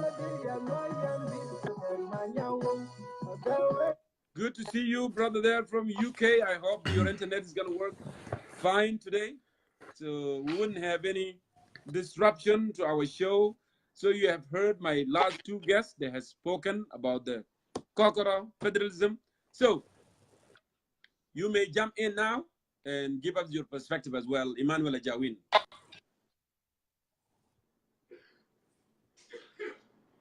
Fadal Emmanuel. Well, thank you, brother Jongkor, and thank you very much. Also, you are hosting a very live and very sensitive and a very good topic that is close to our heart as South Sudanese, as we discuss and we chart the way forward as to building our nation and reconstructing our state. Let me also greet our brothers and sisters who are here on this show today. And I also thank our speakers who spoke before me, the two speakers. They spoke elegantly and gave in-depth details about the origin of Kokra and why it came to dominate the southern politics in 1980s. And the last speaker also spoke a lot about Kokra. But the issues that I just wanted to bring to attention, he mentioned, you asked him a question that why did Nimeri brought the issue of redivision. Yes. There are two things, in my opinion, that influenced Nimeri at that time. Nimeri, of course, if you know very well, from 1970, 71, 75, and 76, there were several coup attempts to oust him, especially from the communists, from the Umma Party, and from the National Islamic Front, those of Turabi. Of relevance to our discussion, I don't want to dwell much on the history, is what happened in Port Sudan in 1976 when Nimeri reconciled with Sadiq al-Mahdi, and also he reconciled with Turabi. Sadiq al-Mahdi being the chairperson or the leader of the Umma Party, and Turabi being the leader of the Islamic Front. Historically, these two parties, they were extremely opposed. They were opposed to the Addis Ababa peace agreement. Sadiq did not like the agreement, and Turabi neither. They were not happy with the Addis Ababa agreement.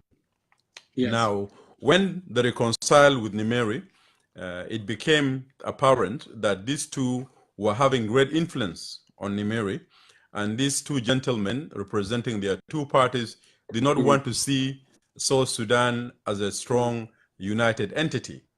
And hence, they started playing on the tribal sentiments in the south and the geographical issues of boundaries. When the oil, this is the second point I'm coming to, when the oil was discovered in Bantu by Chevron in 1979, Nimeri actually renamed Bantu and called it Wahida, or unity. Okay, and also he brought unity, carved the area with Wahida, Min al Nil, and a special administrative area, and was.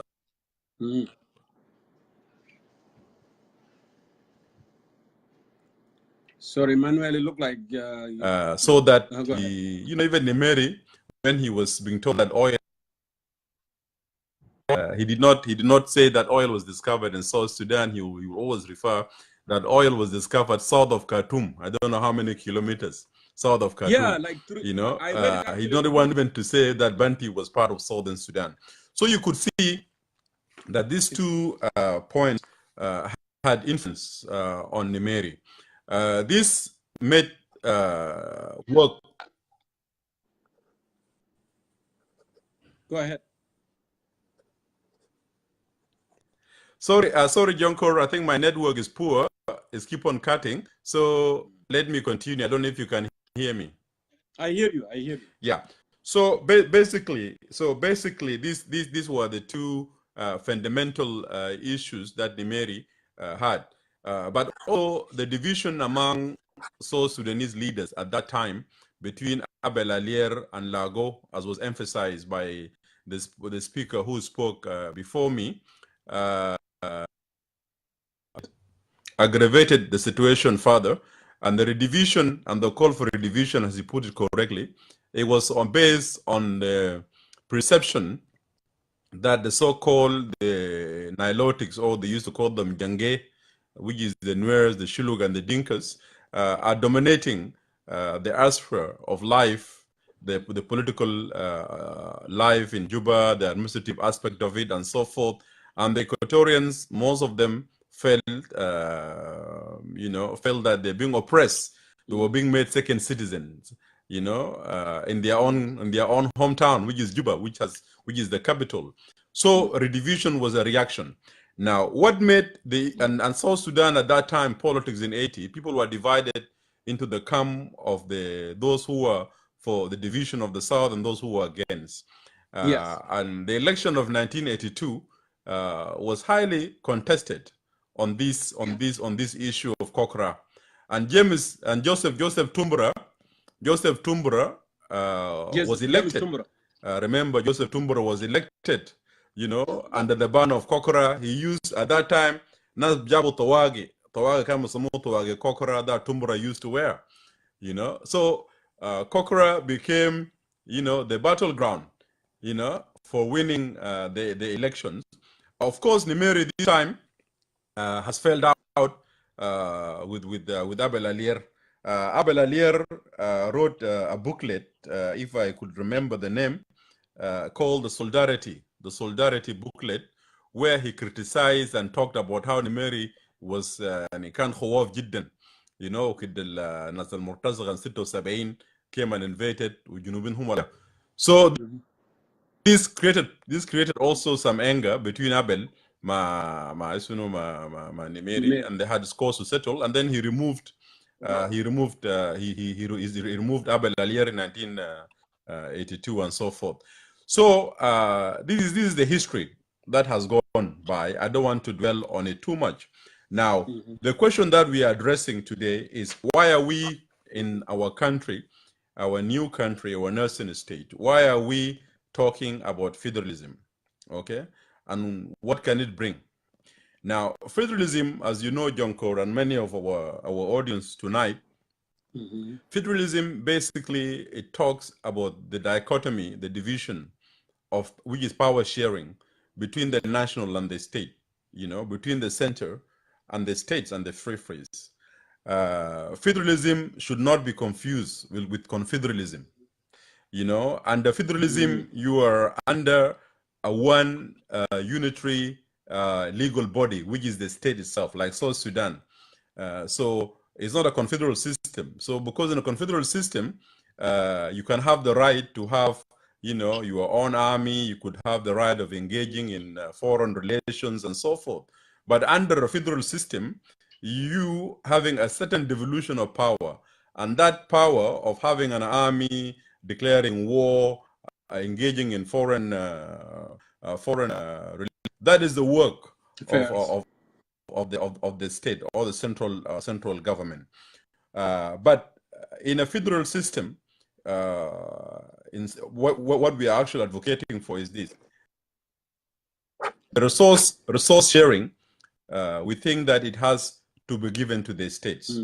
The states must need to be given more powers, to regulate their own judiciary, to have, their own say in the police force, to have also the generation of revenues. This is what we are advocating for. Given the complexity and the diversity of our society in South Sudan, this form of governance, we're not saying is the best, but it's closest to the best that we could have. And as you put correctly earlier, people should not be very apprehensive and be fearful of federalism. Okay, federalism, it will depend on each and every state having its own resources. You mentioned clearly that, for example, you will have a large population, okay, which means you will have also, revenue, larger revenue per capita, and perhaps that could work well with them there. But also it could work well with those who are less in number, but they have resources too, Yes. But what we're saying, let the states, regulate their own issues, their own economical issues, let them deal with their own security and so forth for the sensitivity. And let us have a symbol of a unified government in Juba. Now, when we talk about the exclusive power of the state, what is supposed to be done by the state, or what can the state do? or what can they regulate legally? You know, I have a couple of things written down here, and I hope it will be benefit for the discussion. At the level of the state government, they could have certain powers. For example, you know, they could have the issues of the revenues, you know, from the local government, establishment of the local government, you know, issuing of license like driving license, hunting license, marriage, death certificate, and death. They could also regulate interstate relations between a state and a state in the areas of commerce, you know. They could rectify amendments, for example, to the Constitution.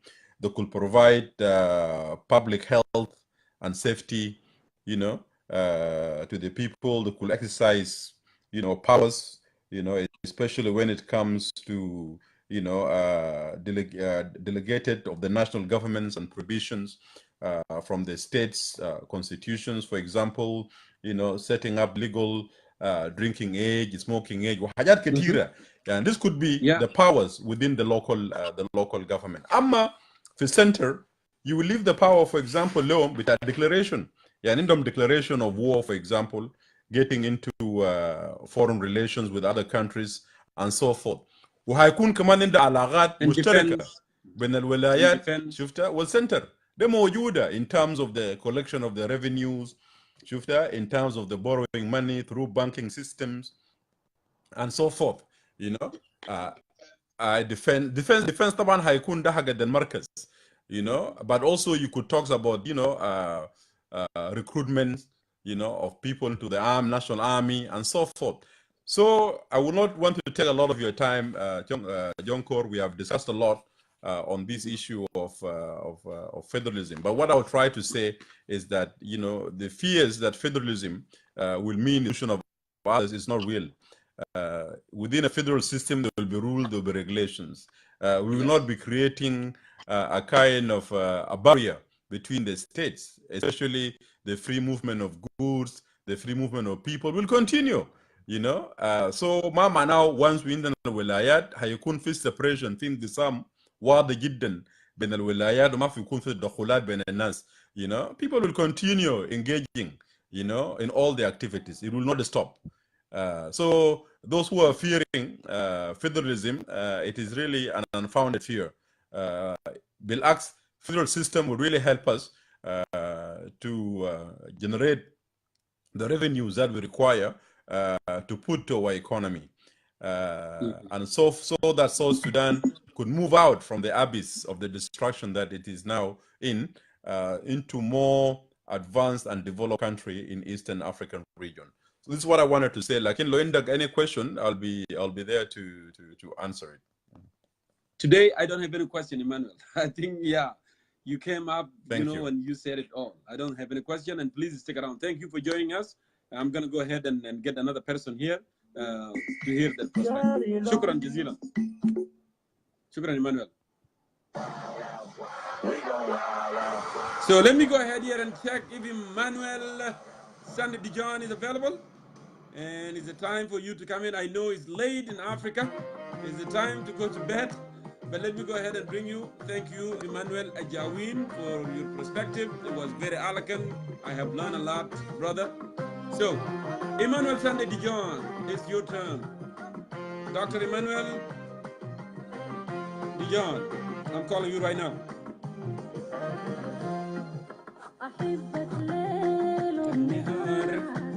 Emmanuel, I'm calling you. I really apologize because we were having, a little bit of delay. We started 1 hour late. So welcome to Concerned Citizen of South Sudan, Dr. Emmanuel Dijon. And with this topic, and I know that you indicated to me you're going to focus on federalism. So I welcome you one more time, and please, floor is yours. Go ahead. Thank you very much. Thank you very much, Brother Jongkor Mayol. And I would also want to extend the same thanks or appreciations to the colleagues that have just spoken. And it was good that we were learning from what they were telling us. Mm-hmm. And the topics of today are in a sense significant for the good of our country. Some people may say they are sensitive. They're not sensitive. What is sensitive about home affairs? We have to talk about them so that we can be able to understand them in depth and find ways of shaping them for the good of the country. If we look at it critically, you have mentioned that we should talk about two interchangeable aspects Correct. of governance in the country. One being Kokara, and the other one is federalism. Likely, I will touch on all of them. And I will begin with Kokara. Okay. There were people who have spoken. They are my fellow South Sudanese. And I am not much interested in their identities, whether they were Equatorians, they were Nuer, they were what. That's not important to us. What is important to us is this diversity being utilized for the good of the country. Kokora actually come as a derived terminology from a section of our society that is called Bari. And it is not only belonging to Bari, it also belongs to Bari speakers, namely Pujulu, Kakwa, Kuku, even Mundari, and the Bari themselves. This terminology in their language is actually interpreted as dividing something into different parts. And it also means sharing. Those are the two connotations that makes up what we refer to as Kokara. However, it is not the question of dividing or sharing that becomes an issue here. That's not the reason why we are discussing today. It is the derivatives that comes from it. Now, I would want to discuss Kokara in two aspects. One. Sorry, Manuel, it looked like somebody called you there. Hopefully, yes.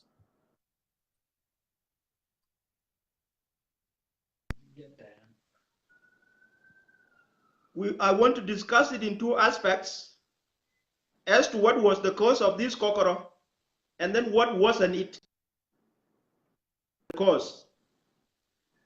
Like people that were giving account of the history. Are you listening to me? Yes, I am listening to you, but somebody calling you, I think. Okay. Are you getting me, Jongkor? Yes, I am getting you. Good. Like my fellow brothers who have discussed this issue, I would want to talk about Kokoro in two ways. What caused Kokoro, and then what made it worse. So the cause and the aggravating matters or factors. Yes. Look, people. The country called Sudan was governed or was colonized by different groups, but the latest one was the British. When we were under British, that is in 1946, the country was actually under British colonialism, but it was in two portions. Yes. There was Arab North and African South. That was how it was.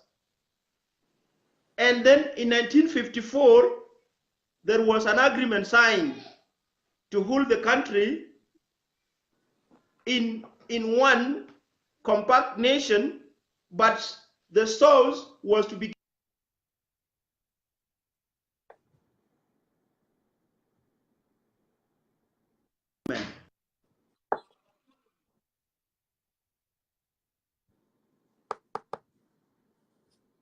Sorry, you have difficulties with network today, Sunday. And I don't know what before the independence, 2 months before the independence in 1956,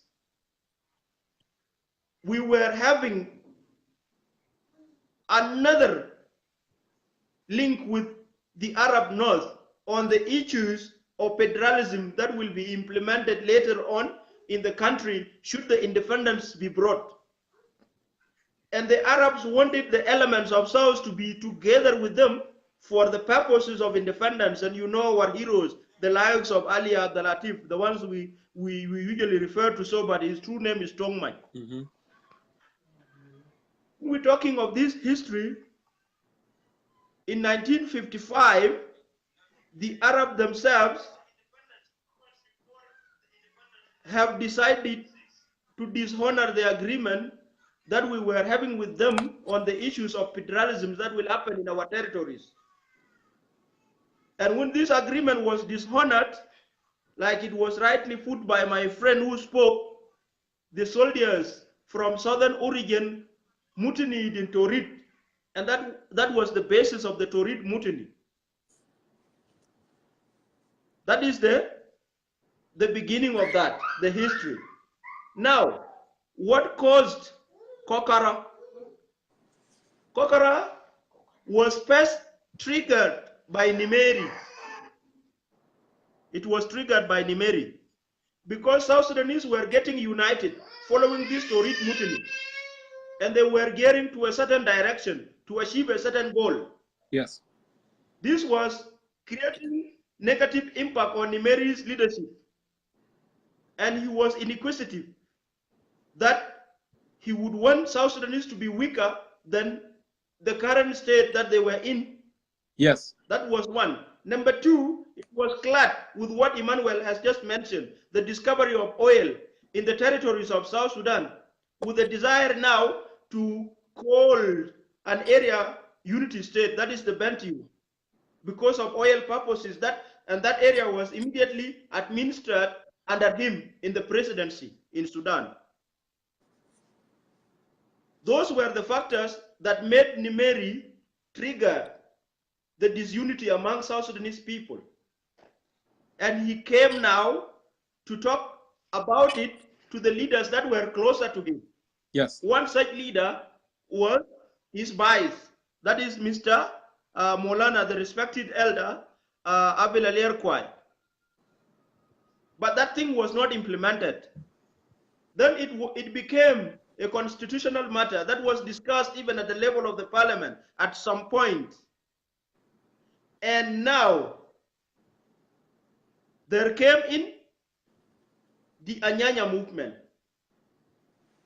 That is the Anyanya movement, the ones we will refer to as Anyanya 1. You have known now there are two factors involved: the oil matters and the strength of South Sudanese that they were gaining that must be destroyed through division.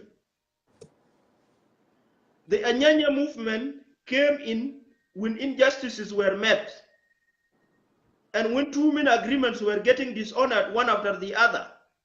Yet the independence were achieved through collective responsibility of all South Sudanese and all the Sudanese from other regions.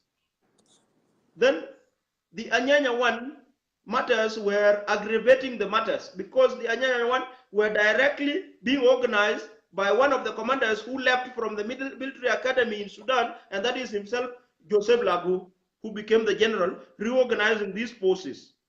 And these forces were supported by Israeli people through the influence of Idi Amin Dada, the president of Uganda later, but he was then the commander, the chief of general staff of the Ugandan army. By the time he was influencing our affairs with Israeli people.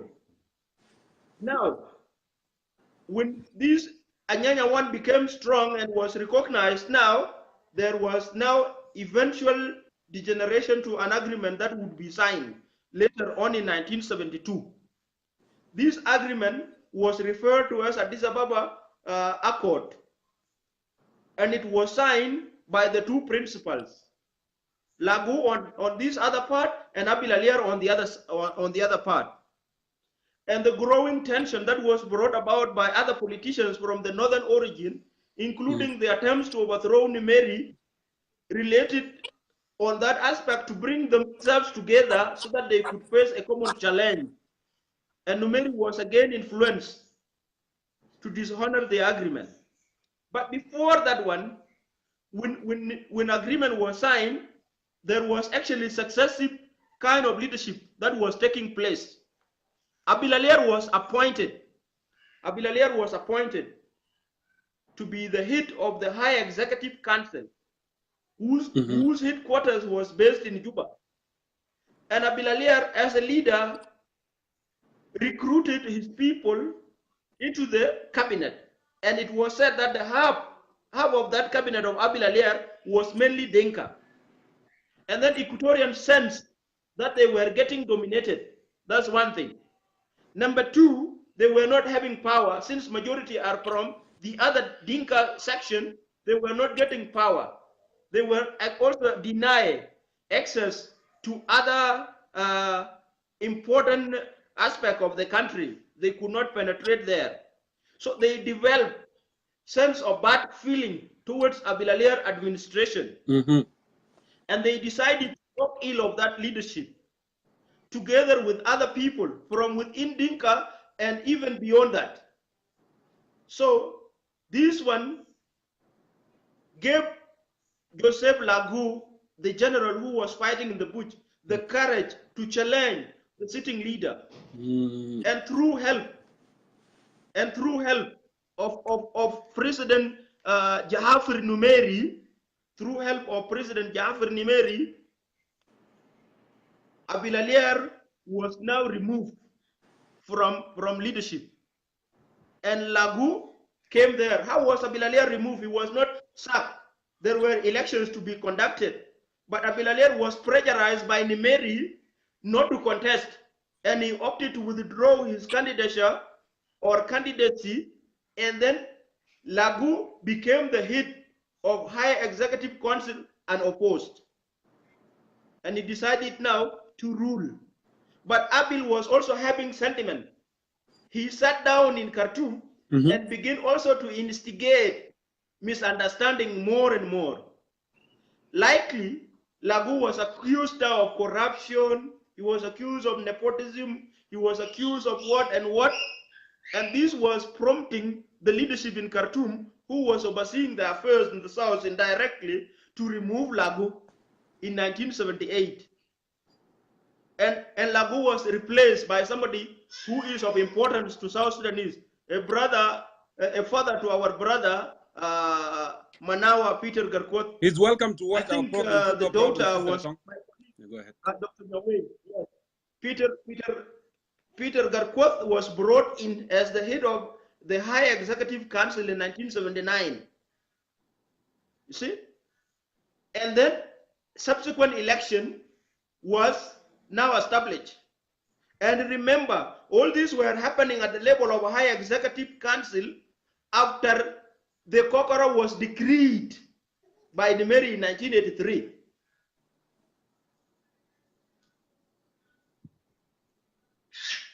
I mean, that is not the sequence. The sequence is Garkot was brought in to replace Lagu, who was a replacement of Abil. Yes. And in the new elections, Abil made his way back again. And he became the leader. When Abil came back in 1980, there was again Dinka domination mentioned, and again corruption, nepotism, and now there were huge kettles around the territories of Equatoria. And as I mentioned in the previous talk, Equatorians are in most cases agriculturalists. They depend on farming. Yes. And it would be very bad to allow cows to eat the grass and then advance on to eat the crops.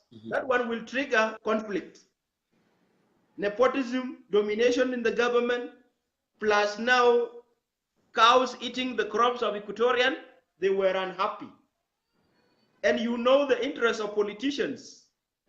They see a loophole and they begin to capitalize there. Rightly, James Tumora took it as an opportunity to win elections. And he opted now to campaign in the name of Kokora, calling for the division of the South. And the South was eventually divided when he was there in 1983. This division of the South made the South very weak because people were already having conflict among themselves. Equatorians could see this is the opportunity to come to the leadership that was denied us by this section. That's one. Number two, when the regions were now classified into three, the region called Bahr el Ghazal, Equatoria, and Upper Nile, the assets were to be also distributed. And this distribution of assets was sufficient enough to trigger even worsening of the conflicts. It could be seen as something small, but it was a factor in this. These together became a lump sum that led to what we refer to as Kokora. Kokora was meant actually to create decentralization for the efficiency of resources and the development that is desired after that. But the perception was a little bit different. And this perception is today equating principles of federalism with Kokora. But we should say this on that matter. If you look at it from the angle of Kokora, then the federal system that we call for, that NAS called for, that Riek Machar called for, will be useless. Look at it from this angle. Kokora was clearing what we call ethnic boundaries. If Jongkor was from a will, he has to move to a will, and he should not even get a chance to stay in place like Hirul. If Sunday comes from Tarakaka, he must not be in Rumbek even for a second. That was the mentality with the perception that was brought about by Kokora. But the federalism, which is the governance, meant to give equal powers to the state and the center on matters of development, on matters of self-governance, would not discriminate on ethnic line.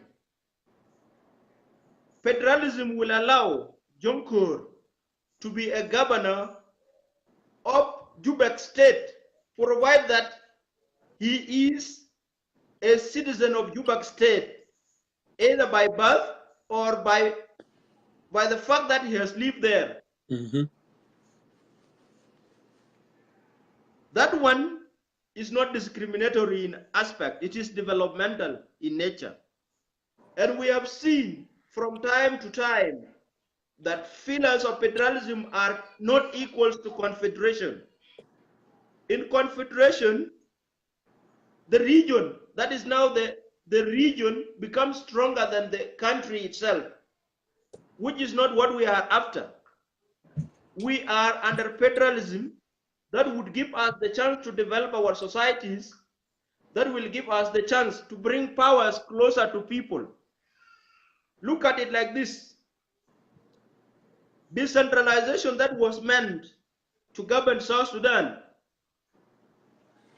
would have been one of the best ways of approaching the developmental aspect that were mentioned by the SPLM, but they have been tampered with. Who will be happy to see his governor being removed by a president who was not even there when he was elected? This is what we want to dismiss. We want to give powers to the people.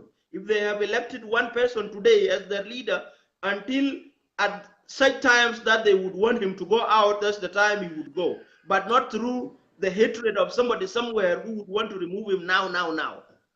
Yeah. If we have come to it, we have known that Kokoro had good Write it up Sunday time. Write it up. What? I said we are kind of, time is squeezing us, so I want you to wrap it up. Yeah. Good. I would want to say that South Sudanese should call for a federal state that is not characterized by ethnic division. Kokora was meant for good purpose, but it eventually degenerated into hatred. We need now to revive the ideology of national identity. This is what we should first champion. We have to champion our national identity as South Sudanese. Yes. That is one. We have also to champion our vision as South Sudanese. Our vision is to have a prosperous nation. That is the wish of every South Sudanese. That's another one. We have to shape the way of governing ourselves. We have to shape the way of economy. And for us to go to the federal system, we are not saying that it should be done as something urgent that must now happen. That is not how it happens. We have to do a study feasibility to make it first legal, and then study the economic viability, and then make a constitution that will define the responsibilities of each level, and then the relationship between this and that level, and then see what are the political benefits for the country. Does it have drawbacks on the citizens, or does it give them the benefits that they deserve? This is what we need to do before the federal system could go in place. We have given a lot of examples of federal states here in Africa and beyond. You go to the United States of America, where you are now talking, is a federal entity. Yes. Places like Australia, Canada, Argentina, Brazil, India, and many other places in the European continent, like Switzerland and other places. If you go on with the feasibility study, you will be able to find a comprehensive decision that will make people happy from the grassroots up to the top. And also we have to see federalism has been made in places like Nigeria and in places like Ethiopia and other countries within the continent. Have they become successful? That is a question that we will ask. And our agenda for federal system as South Sudan United Front is not something on a scale of bulldozing a certain point.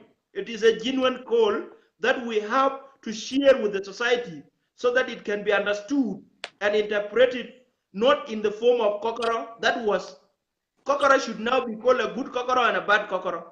The terminology itself is useful, but the aftermath of that terminology, with the interest of Nimeri of that time, plus the greed of South Sudanese leaders, they ended up destroying the societies. People were harmed.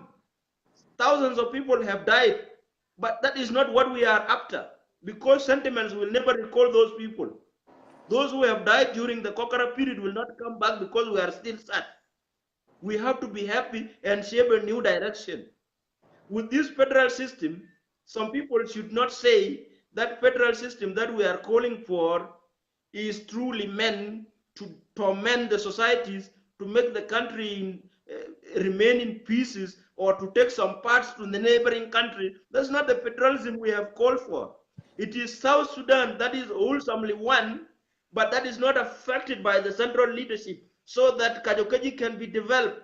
Places as small as whatever state can be developed. It's not all about who is big and who is small. Thank you. Look now, the system in Juba is a divide system. Let me complete my point. It's a divide system. We bring our budget together. Then before it was 28 states, I don't know what they do now with 32 states. Then when they were 10, it is the budget divided by 10. And if you look at the Jonglei state, that was the biggest territory in South Sudan. And if you look at the densely populated areas like Awil, they would not be equal to Wow. But the budget that goes to Wow is equally the ones that goes to Awil. Does that make development happen professionally? By the end of the day, that was unprofessional, but it was the best work of the time. And since we need to shape the opinion and shape the things to work in a manner that satisfies South Sudanese people, I would want to see South Sudanese go for federal system that they have studied well, that would bring them the results that they desire. Thank you so much, Dr. Sunday, Emmanuel Sunday, for your perspective. You said it all, dear. So I know that, time is against us. So I will let you go because it's already late there in Africa, so you can go to bed. But thank you for coming on to Concerned Citizen of South Sudan show tonight and have your perspective heard as well. Thank you, sir. You have a good night. Shukran, shukran. Shukran lak. All right, let me go ahead here and bring in the next person. I know that I have big line. I see a lot. I know.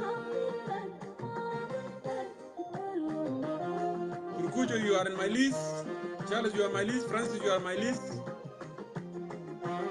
And Jarda, you are my list too. Lako, so many more. So you wanted to go, and John, Mayer, you also. So Charles, you leaving, so I'm gonna go ahead and give you really quick here before I bring in Kurkuju. So I'm calling you right now, Charles. Brother Jongkor, how are you, brother? Charles.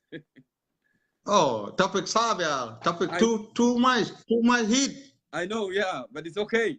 We have to talk about it. That's what brings solution. You know, the topic is great, but the topic I love the topic, and the good thing about it, we don't have the really written books about this historian we are talking about, but we have people still alive. This is the good thing about it as a Southern Sudan. Taban Ajad el Bada, we are not even been born yet in 70s.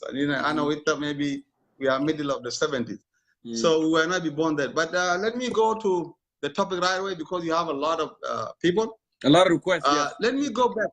Let me go back how this is opinion for everybody has his own perspective. But let me go, how did we move from Kokara all the way to federalism?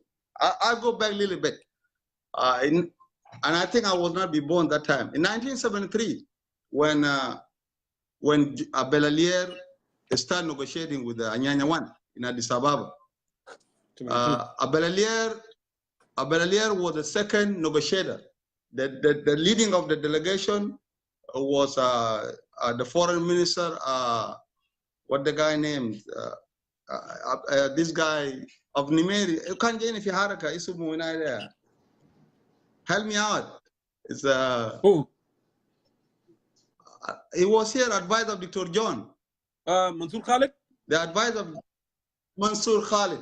That's his brother. Yeah, Mansour Khalid.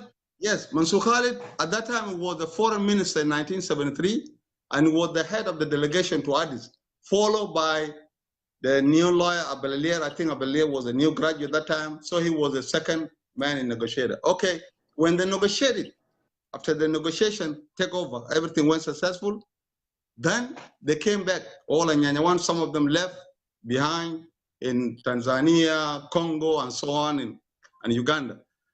And then which is the Southern Sudan Council was formed in 1973 right away. And the head was given to those of Abelalier, and then followed by the Peter Garquat Gwaldid, also Bona Malwal was the third person. And then we have Hillary, there's one from the Equatorial, it's called Hillary. Anyway, I'll get it, Hillary. Okay, yeah. And then so it was not 73, it was 71 actually. No, 73. This, I'm just coming, I'm starting from negotiation. That's where we're coming. It's 73. Okay, that's 73. And then Lago was been given the rank of the general, major general. They can't live off Fijesh. Okay, when this party was formed, the Council of the South, Lago can't Fijesh, who can't live what? We can listen to government of the Southern, because we were having two parties. Can't be two parties with Junub. Fifth Front Southern Party, I cannot get in Jua, which is the party with another Belalier, Bona Malwal, and Peter Garquat, and then Fifth Sanu, which is, there was outside, but the leader was inside. Okay, Sanu was calling for the autonomy. All right, the Sanu party was calling for the autonomy of the South Sudan. all right? But the front, which is the Jabba of the Junub, but the front is, they'll can in them ally my numeri, okay? All right, in that from 93, from 73 to 79, Abelale ruled there, okay? And then what happened here? Numeri, Uma there two parties. Numeri Kaban, Uder South, Uder Sudan Social Party, because they are party with Numeri. Numeri Uma there another party. Because why? Because he don't want any stronghold of the South to Junubinat. Numeri was against it. So Numeri was not happy about this party. So what happened here? All right? Then, Nazamali Tijaj, Tijaj Hassel, even including Nimeri himself, because Nimeri, when he see this southern that are becoming strong, fear allegation went inside, then Badai Amul Shunu, they called Lago from the military to come and contest in 1979. Eji Gibal in Tegabai. And then from there, the person who was in charge of the election, they account Peter Garquat. All right? Peter Garquat. And Garquat Hakim 9 months. We can Hakim, he was the leading the command counseling for 9 months for election until Lago came in. And then Lago just make only 1 year. And then Lago failed. Okay, Lago Waga. It failed. For what reason, we don't know it. From there, when Lago failed, Lago was not happy because Abalale was being brought back again with those groups. So Lago and some group, then they start, contesting, Kokora. That's now the way Kokora is coming in. And then they mobilize James Tumbra, all right? So Tumbra to come to achieve this Kokora. All right, now the word Kokora came. Now where the Kokora, they were a barrier. And I was surprised when the doctor was talking about it. It's a word about it. The federalism is not there. We don't want to mix this because federalism is not coming yet. So Kokora came, and that Kokora, it was talking about only Bari in Juba. And country financial about Juba, not Bari. Juba for the Barian people. So it was not even about La Tuka, na Lokoyo, no. It was just inside Juba. Okay, they were focusing on inside. Financial about Juba, not Bari. Anybody move back. Okay, Southern, they start moving because for Southern time they support that. Those of Daniel Court-Marcial, they were supporting because they want also to have a seat in Upper Nile. Now, Lawrence Woolwell also was supporting all this because they want to be sitting in Barghazal. So, Kokora, and then believe me on it, they despise people. People will be moved. If you are not leaving, you will lose your job. Later can Medivh for Juba. I think you are losing it because they are sending you to go to Upper Nile. You are sending you to go to Barghazal. Then Chuluk, Unwer, Udenka to Upper Nile, they move to Upper Nile and Barghazal and Pertit and so on. Everybody move to Barghazal. Equatorial, they remain. All right? So now you have Tumra there, and that's why I tell Tagil can't tell about Belinide, Talabar, the Tagil to Kokora. It was a symbol of the Kokora division. So there, it's dead. Now where the federalism come from? Now people say they can't destroy center, but it's not. Federal is completely different. Here, Kalamata Federal, let's say, Federal, it was introduced early. Let us go back to the reality. In 1947, Federal Junubin Taliban Federal. SPLM Desert, SPLM was fighting, was led by Dr. John. He called so many times Federal. So many times in Abuja 1. Go look. All these, SPLM was called in Kokadam, in Abuja 1, Abuja 2. All this until to the CPA, SPLM was calling for federalism. And even Selfa himself, who shared a little bit of federalism, but he never extended. But it took a little bit about the federalism. Federalism to our...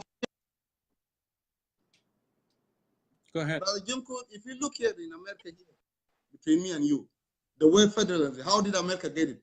Federalism in America, if you go to the history, it was a team of the farmers in early, in 1787, whatever it is, America was dependent on the farming. There's market technology enough. For a shop, can't be up, they depend on the farming. So they want government, but they don't want to have a power with the government. They want to divide the power of the government. And these are the farmers who the one who came, they want to divide the division of the power. What they want, they were looking for, the one was set up a good governing, define of the governor, and then to protect the right of the people. All right? And that's where this word of federalism is linked to the division. That's why they get the federalism. So here in the South Sudan, what type of federal we are looking for? We, if you see our culture, we are in federal, but the thing is, we are not in the right federal. First thing, what we're looking for the peace right now. Let the peace come first. As long we have the peace, and then we will lead to constitution, and then the constitution will ask us what kind of the government we're looking for. All right, but the federalism is not for Equatoria. That was wrong. If people say Equatoria, they were the one who called for federalism, that was wrong. 1947, all Salatin ta Sudan, they were calling for that. So federalism, to me, it was not for the Equatorian voice. So that's wrong there. And there's a big difference between Kokora and federalism. That Kokora is gone. It was really bad, Jongkor, so bad. Look, if people was alive, if people speak reality, with Kokora, it was completely bad.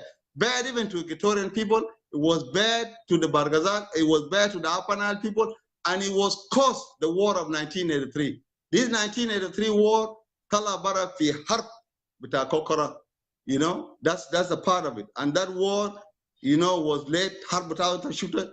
Gismal Abdullah Rasad Akan was the Difa with Nimeri in 1983. وطلع حرب بطال في جنوب السودان وحرب كان بقى بشين. So في فرق كبير between Kokora is a word of Bari, but Bari was meaning Juba only. They were not meaning anywhere. They were just focusing Juba, not Bari. The Kadama with Equatoria Kulu. It was not a symbol of the whole Equatoria. If the Equatoria was proud of it, it was wrong. That was not the symbol of Equatoria. It was a symbol of the Bari people wishing the land and, you know, all the jobs and whatever it is. So this is my contribution. If you have a question, you ask me, and then I will leave the rest to the other floor. Yeah, Charles, I don't have a lot of questions, but now, of course, the history, we have to speak about the history so we can build a better future. We don't want to go back and cry for the, you know, for the past.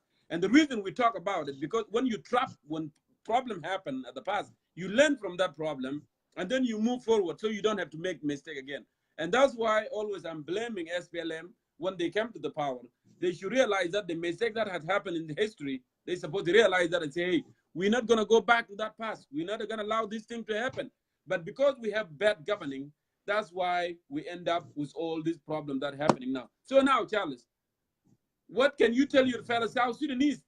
You already made it clear that Kokora is different than federalism. And federalism actually is the form of governance that you will have an opportunity, the power will be delegated to the state, so you can have more opportunities, okay, in your state. So it can eliminate migration too, because if now I have schools in Awil, and I have hospital in Awil, okay, and I have good roads and communication, there is no need for me to go all the way, you know, to Juba. It's not gonna need, because now in the United States, nobody need to go to Washington, D.C., because actually here in Seattle, I have more than what they have in D.C., you see?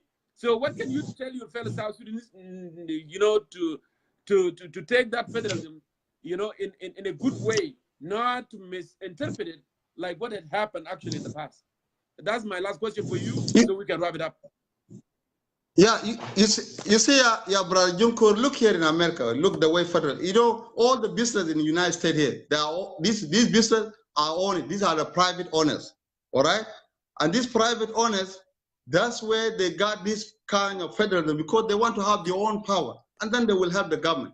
Correct. Okay. Here, like I see the trader say, I mix up the story, but I'm waiting for the trader later on to come up with the story. I mix it on it, because maybe the different Kokora is, you know, people understand different way, but that's not way.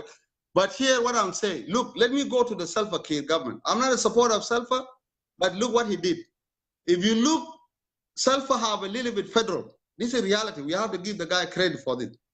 If you come with the state, I'm not talking about the third, whatever, I'm talking whatever state they have. If you look at the government, Kuba Junub, Obutala budget bara, okay? Butala budget bara, and then they give that budget to the state. But the state without Junub, the governor is going and sit with the money. You see? Who come there, they got the grush. And then they will sit back on their seat, and then they point it to the central government. Galo, you know, kida. But the whole budget that Europe went to the state, yeah, brother Jongkor. That's why we are saying al-Hakuma al-Fijinu is a failed system. Mind in the system, there's no system that can help our citizens, okay, to help them to give them their right. What are the systems we are talking about? The right of the citizen, because it's Junubin, they want to see their right. How to see their right? Through the system. They have to know where these money come from and where did the money end up in. Our group they sit with the money and then they are blaming the central government. That's why we say Self have a little bit of federal, but it's not completely federal. But the really federal, it will be depend on the constitutional. People have to sit, people have to vote for it so that people can have a right for that. And then we will say this is federal. But the federal people are saying, oh, there's no people here claiming that the federal belong to themselves. No, this is wrong. It is completely wrong history. So federal is for the whole South Sudanese. The whole South Sudanese, they will call it for federal. But there's no especially people. We cannot say it's a NASDA, especially for federal. No, it's not wrong. Federal was been called since 1947. SPLM come up with it. Anyanya 2 come up with it. Until now, Riek Machar was calling on it. Everybody still calling for federalism. So federalism is not for Equatorial. It's for the whole. Thank you, Brother Charles. This is my language. Yeah. And let Reza come and challenge me for that because they say I mix up the story. I really appreciate you, Charles, for coming in. And we don't have a real book. Okay. We don't have a real book. Mind Al Kitab Al Hagiga, but we have people are still alive. So let us wait for the other people to come in. Thank you. Yeah, it's good. It's good though. You know, it's good, and that's why they, you know, the spirit of encouragement that we need to have to discuss things, because sometimes and then we have to open it and then we have to find out what's going on. That's way we can move forward. To reconcile, that will bring real reconciliation. بمعنى reconciliation ما بيجي لأنه كل زول بيكون قاعد منفوخ وفي زعل جوا قلبه, but we have to talk about it. ده حصل وده حصل لكن ما نخاف من بعض. لو في federalism جاي, we should not fear. We should not call it a modern kokoro. We should not call all these names, but we need it to be effective. Yes, there were a little bit of federalism, but you know what? Mafia accountability. Lana later there will accountability. Mafia accountability. Yes. That's it. Commissioner Mafia gurush. Bukun fisha lanu the haram the top. Ma'amal accountability. That's why everything went wrong, and that's why I have been criticizing President Kir. Actually, this is the first time on the show to bring President Kir's name. I did not bring his name since I started the show. Like somebody said, was saying. You see, that's good, brother Junko. You see the problem here. System is the one who's killing us. We don't have system. In order to get a system, you have to have constitution. Low minded the stool, then mind the system. Well, this is what killing us here in Africa. So thank you so people much, are brother. Yeah. Thank you so much. Let me go ahead and bring other people here and see what is the time now I have. It looks like maybe I have 1 hour and a half. I don't know. So you guys remind me. I will write to you. I will write to you. Yeah. So go ahead and stick around, Charles. I'm gonna go ahead and bring other person here to have their perspective as well. That was Charles Deng. And let me go ahead here and see this. I know ya Jamal. Yani bitada. Nazga Tirin Amal requests. I hope I'm not gonna get blamed. I'm trying to do my best. You know. Wow. So many people request. Let's do this. I know that it's too much, but you know what? We have to talk. You told me a long time ago we have to have a conversation, Gurukuju, and I would love to learn the name Gurukuju from here because I'm saying it right. So Gurukuju, welcome to Concerned Citizen of South Sudan, my brother. It's your time to throw in your perspective as well, so I can move on with other South Sudanese.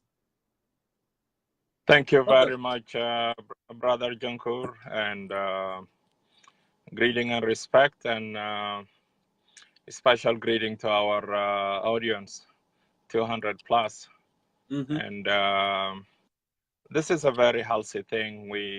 And that is why I use my page, invited people to come for healthy, constructive debate, whereby al-haqaiq da biyarifu, and then we can build a better country. Country of an institution, دولة بتاع مؤسسات، دولة بتاع قانون، دولة بتاع دستور، دولة لأنه كل مواطن حقوقه مضمن، ما في مواطن درجة أولى، ما في مواطن درجة ثانية، ما في مواطن درجة ثالثة. There is no super citizen. So if Dr. Riak is watching, I'm sending my special greeting to him. But all of That's us, what I we have are heard that citizens he's here. watching. Mhm. Yes, all of us, we are citizens. Nobody's special. We don't have super citizen in Republic of South Sudan. Kullana sawa sawa amam al-qanun. So it will depend how much you contribute, how much you give your country, how much you give to your people. لكن بيقتل وبيسرق وبينهب تاريخ ما هيرحمه. احنا هنحاسبه في يوم من الايام حتى لو اذا مات ذاته بنمشي في راس كبر بتاعه يحاسب. So this is what I want to say quickly here. With regard to the two topics, modern Kokora and federalism. It is a very interesting topic, and we have some good historical background. Yes. And this video is historical because I will review it again because there is a lot of information. I was in and out, so it is good for us to learn, because a nation without history, they are a fiction story. So you must know your history, you must have history so that you refer to it, you learn from mistake of the past, and you carry on. So all of us, we said Kokora or redivision was bad because it wasn't done on scientific method. It was done out of rage. You know, it wasn't against Dinka and Nuer or military group only. I said this story several times. I was in Western Equatoria in town of Anzara. My dad was there as a civil servant. Torodona, Nazande Torodona in Anzara. You know, with humiliation, with a lot. So it wasn't against Equatorian.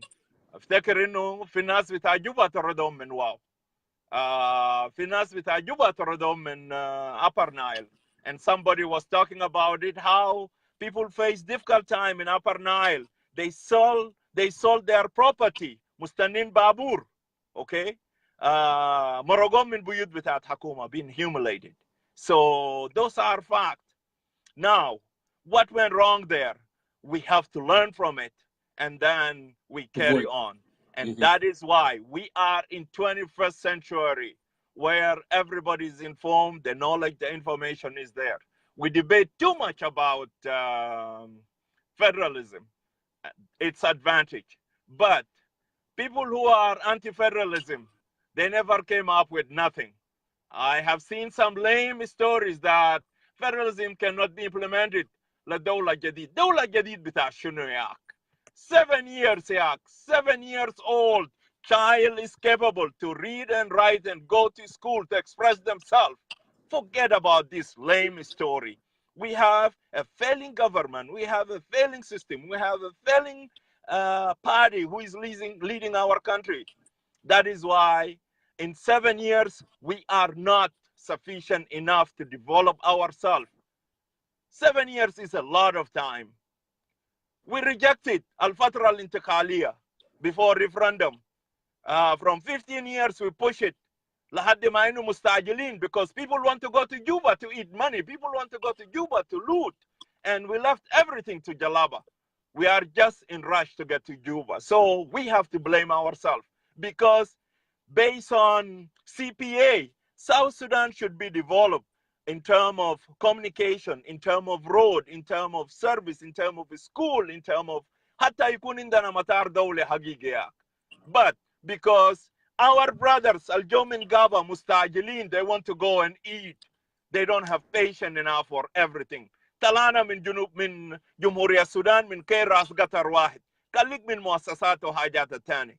So المشاكل بتاع جنوب Sudan, all in all, this package, it is 100% responsibility of what so-called the SPLA and the SPLM, which I call them the Oye party, because they brought nothing to people of Republic of South Sudan rather than screaming, Oye, Oye, Oye, Oye, and that is why our country is going down. They don't have anything to present to our people. That is why peace, we are talking about peace. Let us implement this peace, genuine peace, so that we have a government of institution in place. We have a true democratic system. We can go and campaign to present our program. كل حزب يجي ببرنامج بتاعه هيقدم شنو للشعب بتاع جنوب السودان. ما في propaganda falso. SPLA, SPLM, they fail us, they fail people of Republic of South Sudan. We want to go with them in free election so that they have to come with their agenda, what they have in their package, what they are going to do different. Okay, so this is where we are standing right now. Federalism asba matlab shabi. The salam asba matlab shabi. It is a popular demand. So through your show, because South Sudan is watching and listening, we want to send message to those who are in Khartoum. So they have to put it in their mind. Peace and federalism is a popular demand. So Maf Etifagia for Junub Sudan will succeed, will bring settlement to Republic of South Sudan without federalism system. This is my message. I want to use this media to send this message to those who are in Khartoum. They are listening because we talk a lot about it. But let us go to our party, prepare ourselves. Al-Assassin under true democratic setting, we can present our agenda, we can present our program, and then we can debate. Okay, we will see our leaders, Salva Kiir, Riek Machar, Dr. Lam, Thomas Cirillo, Chankson, and Bakasaro and others on the stage. They debate with their program, with their idea, what they are going to present to people of Republic of South Sudan. نسيب البرلمانات المعين. Okay, because هذه البرلمانات لا تمثل أصوات شعب جنوب Sudan. This is my message. People have talked about it a lot from academic perspective, and I think our people have a good knowledge.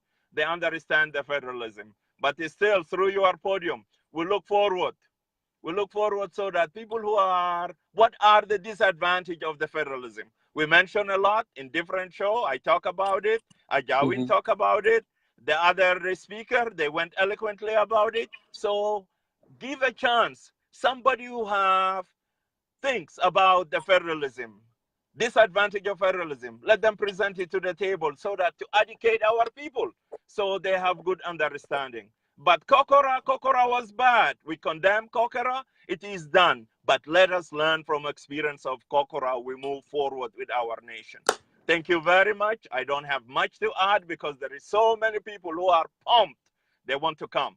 So if you have any question for me or somebody posts a specific question for me, I will be more than happy to answer. Or otherwise, let us move it on. I will give the floor to others so that they have to come with their own perspective. Thank you very much, and God bless you, and God bless concerned citizen of Republic of South Sudan.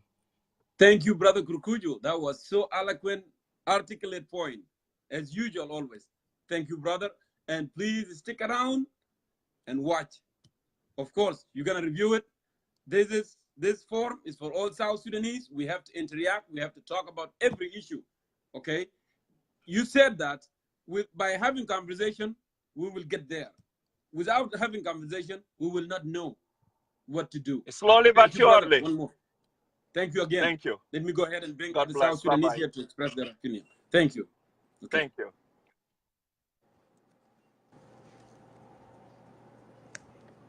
And the list is so long.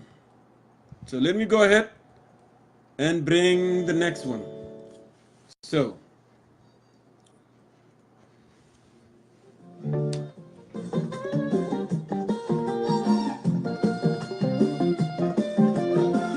Wow. I don't know why ladies, they are not requesting. Women are not requesting. القضية بتاع البلد بيعنينا كلنا. Why they are not requesting? So.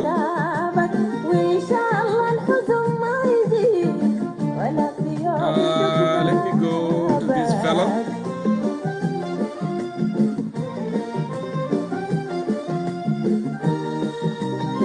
I'm trying my best, my friends, my fellow South Sudanese. I'm trying my best.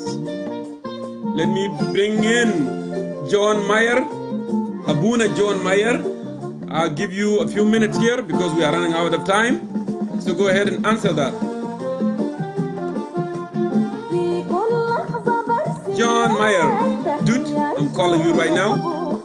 Go ahead and answer.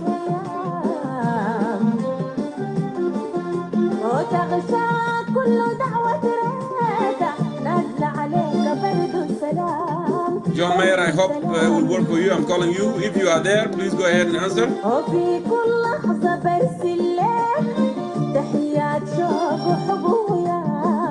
So John is not answering. Let me move on and look for.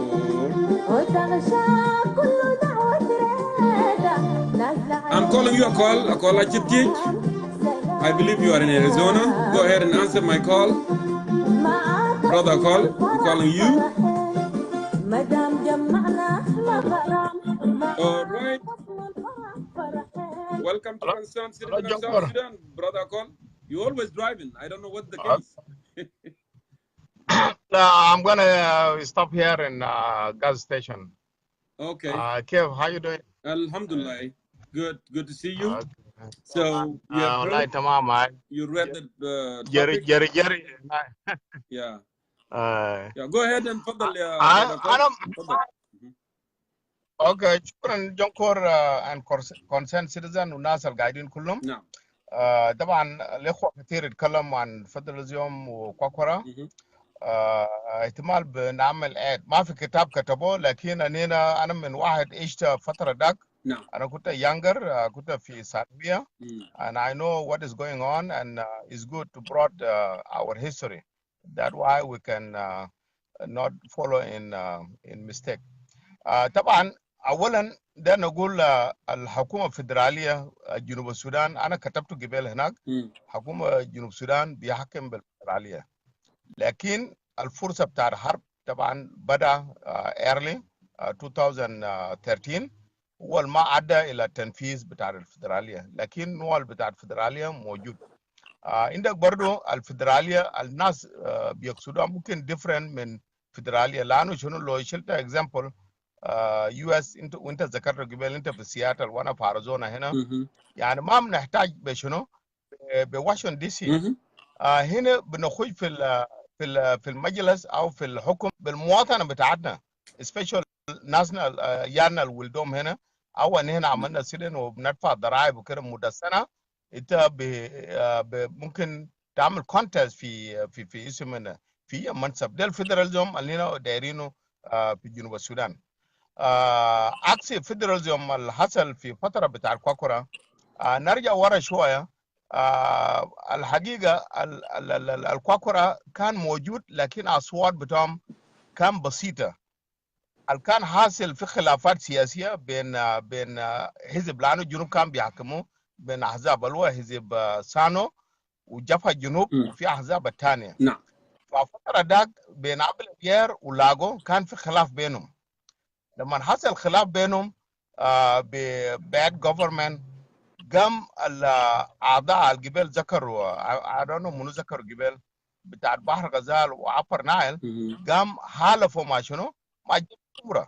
فتره داك كان حالوا مع جيم تمبرا ما كان عنده دعوات بتاع كوكورا اللي هو تقسيم. كان هم عايزين يغيروا الحكم انذاك عشان هم يجيبوا قود حكم. فلما جيم تمبرا جا فوق، وحتى اول حكومه بتاع القبال فيه طواقه بتاعت كوكورا فيها جزء من مختلف جنوب السودان، لكن اصوات بتاع كوكورا كان موجود اللي هو بار سبيكر زي ما متحدث قبل قالوا بقى اعلى في هنا في التكتل بتاعتهم هنا في البرلمان. ومنه بالاساس ايمانويل امبزر ذكر قبل بانه اللي كان حاصل فتره داك ما كان دينكا مستحدث براو، مستحدث يزول مشلك. وانا بجيب لك نقطه، يعني انا طبعا يزول مشلك في جوبا كان هنا ده تعريف بطال، يعني المفروض ناس كتور ما يفاقروا به زادوا. يعني كان حاصروا ناس بالنشابات، يعني نشاب يضربوك. فحتى المره اللي لقوا تشلكاوي بعدين ناس تشلك ما يزالوا من ده حاجه حقيقه. فقام حاصره في النقطه دي كده وجرى له نشاب. فاشولكاو ده قام قال نو نو نو نو انا ما زنقه انا ما زنقه. قالوا انت شنو؟ قام قال انا سلوك. قام قالوا فدي مسك انتكم انت عامل نم تغير، لكن كلكم شنو؟ كلكم دينكا. فدي كان حاجه بطال جدا. لكن انا شنو جونكور مرحله بتاعنا ده سبيشال ان هنا كفي اس بي ال ام بنحاول على اساس انه نجيب جود جفرنر، لكن الحصل والجنوبيين ما يعرفوا بينه في خلاف، حصل خلاف سياسي ايرلي، وخلاف ده ما حصل في ده. خلافات ده جاب من نيروبي، جابوهم من ناصر ومن توريد ومن محلات ديل، فده اللي حصل. فنتمنى سلام لما جاء حصل نقوم نتفاعل من شنو، من المواضيع دي كله، ونخش في شنو، في جود جفرنرز على اساس انه يقدر هنا ندو حكم الموجود ده، ندو فرصه. القانون ده ما بغيره زول، انت اللي تبغير، انا بغير يعني ما هنا يعني الموجود اللي هو فيه وكان امندمنت القوانين الموجوده هنا تو موف فورورد. فدل دل بس لو عندك اي سؤال ثاني ممكن. No, brother Akol, thank you so much. Lano asada ninda nezat zahma و good in the jid you add your perspective. Kalam lande ragulu. Ana could jib the topic da. Lana ne shayb mina wutumbare, people are not happy. Nas gain gulle ya jonko ledet kalam de kalam de sensitive ma arif. You know, nena lo mayit kalamna and hajat al hasal. Nena mam naqdar shunu namshi forward. We talk about it. It doesn't mean that nena we will cry about it. Lakin ashan we learn from it. We learn from it ashan we need to move forward. Ashan next time لما نكون في system تاني we don't want to you know to misinterpret a new system. Okay, ما نبي نقول يا السيستم الجاي ده similar to that or is going to be that one. عشان كده نحن دايما نتكلم عن past and then we live the past. زي my brother كركوجي قال قبل it was bad experience. We live that past لكن you know نفتح صفحة جديدة. At the end of the day we are all belong together and we are all South Sudanese. ما في زول قرون، ما في زول ضنب، ما في زول all this thing. هنا حاربنا 22 سنة عشان يكون في justice, liberty, prosperity. So we should continue. I really appreciate you, brother Akol, for coming on. You know, انت ضفت كمان إضافة بتاعتك. So please drive safe. Let me go ahead and move here. نجيب زول تاني كمان. Right. شكرا. Okay, شكرا. Okay, let me go ahead here. As I said, I don't know Sister Atong. انت قلت يا أخي عندك سؤال لكن سؤال بتاعتك ما طرحته. So we can answer the question, you know. So I have really long list. I hope we can cover them. Actually, if we eliminate the time, we will be able to cover everything. So let's go ahead here and give Solomon Dendera. انت قاعد تقول انا داير بنخطاك لكن لا يا حبيبي انا بجيبك اديك 5 دقائق كده so we can move forward. I'm calling Solomon Dendera. ازيك يا قريب؟ جونكور يا اخي تحيه كبير لك. اهلا وسهلا والله. شكرا. التوبيك ده حساس جدا جدا، وانا نعم انا من قبل تعبان وقلت يمكن انت حتمشيني بدون ما تدخلني. لا يا اخي ليه؟ تفضل. اول حاجه انا عملت لقاء. الانترنت بتاعك ما كويس يا حبيبي. عملت لقاء مع انكل كلمانمبورو في 2005. اوكي. وهو من ضحايا بتاع نقول الكوكر. نعم. كوكر بالتفاصيل. اول حاجه قبل ما نتكلم عن كوكر، ليه كوكر؟ الانترنت بتاعك ما كويس الليله يا عيد سليمان، انا ما اعرف شنو. خلاص خلينا نمرق نصلح وانا بجيك. خلينا نمرق طيب عشان ما يلخبط ساي. Okay. Go ahead. So let me do this here while we are waiting for Brother Solomon. Play this and please remind me about the time, ya Jama. Remind me about the time. Remind me about the time, ladies and gentlemen. And while I'm doing this. Yes, sound production for the comment. I am very local guy, Jama. I like to listen to local music, South Sudanese music from all over. Mama Amira, I will call you, but I want you to send requests through the green button because I know that you make show. You need to send it in, and then I'll bring you.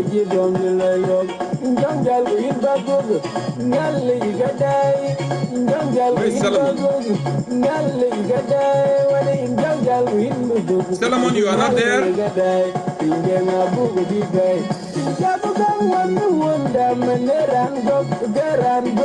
And I don't see your request, Amira. Send your request. Because here, when it's grey, I cannot call you from that, actually. You have to send it in. Thank you, Amel. Thank you so much for reminding me.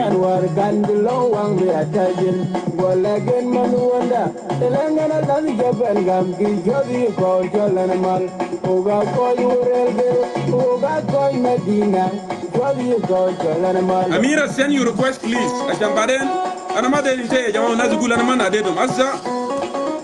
Request is not in, but I can see that you can write and saying that we are not calling you. But I want to call you actually. Lanu Sileman Lisa Mazahara Talan.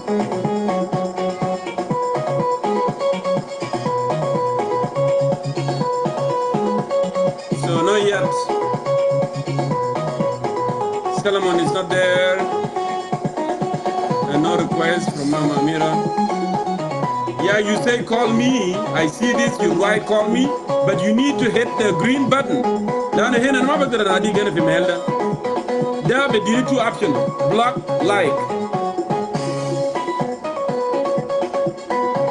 It's not that difficult actually to send in a request.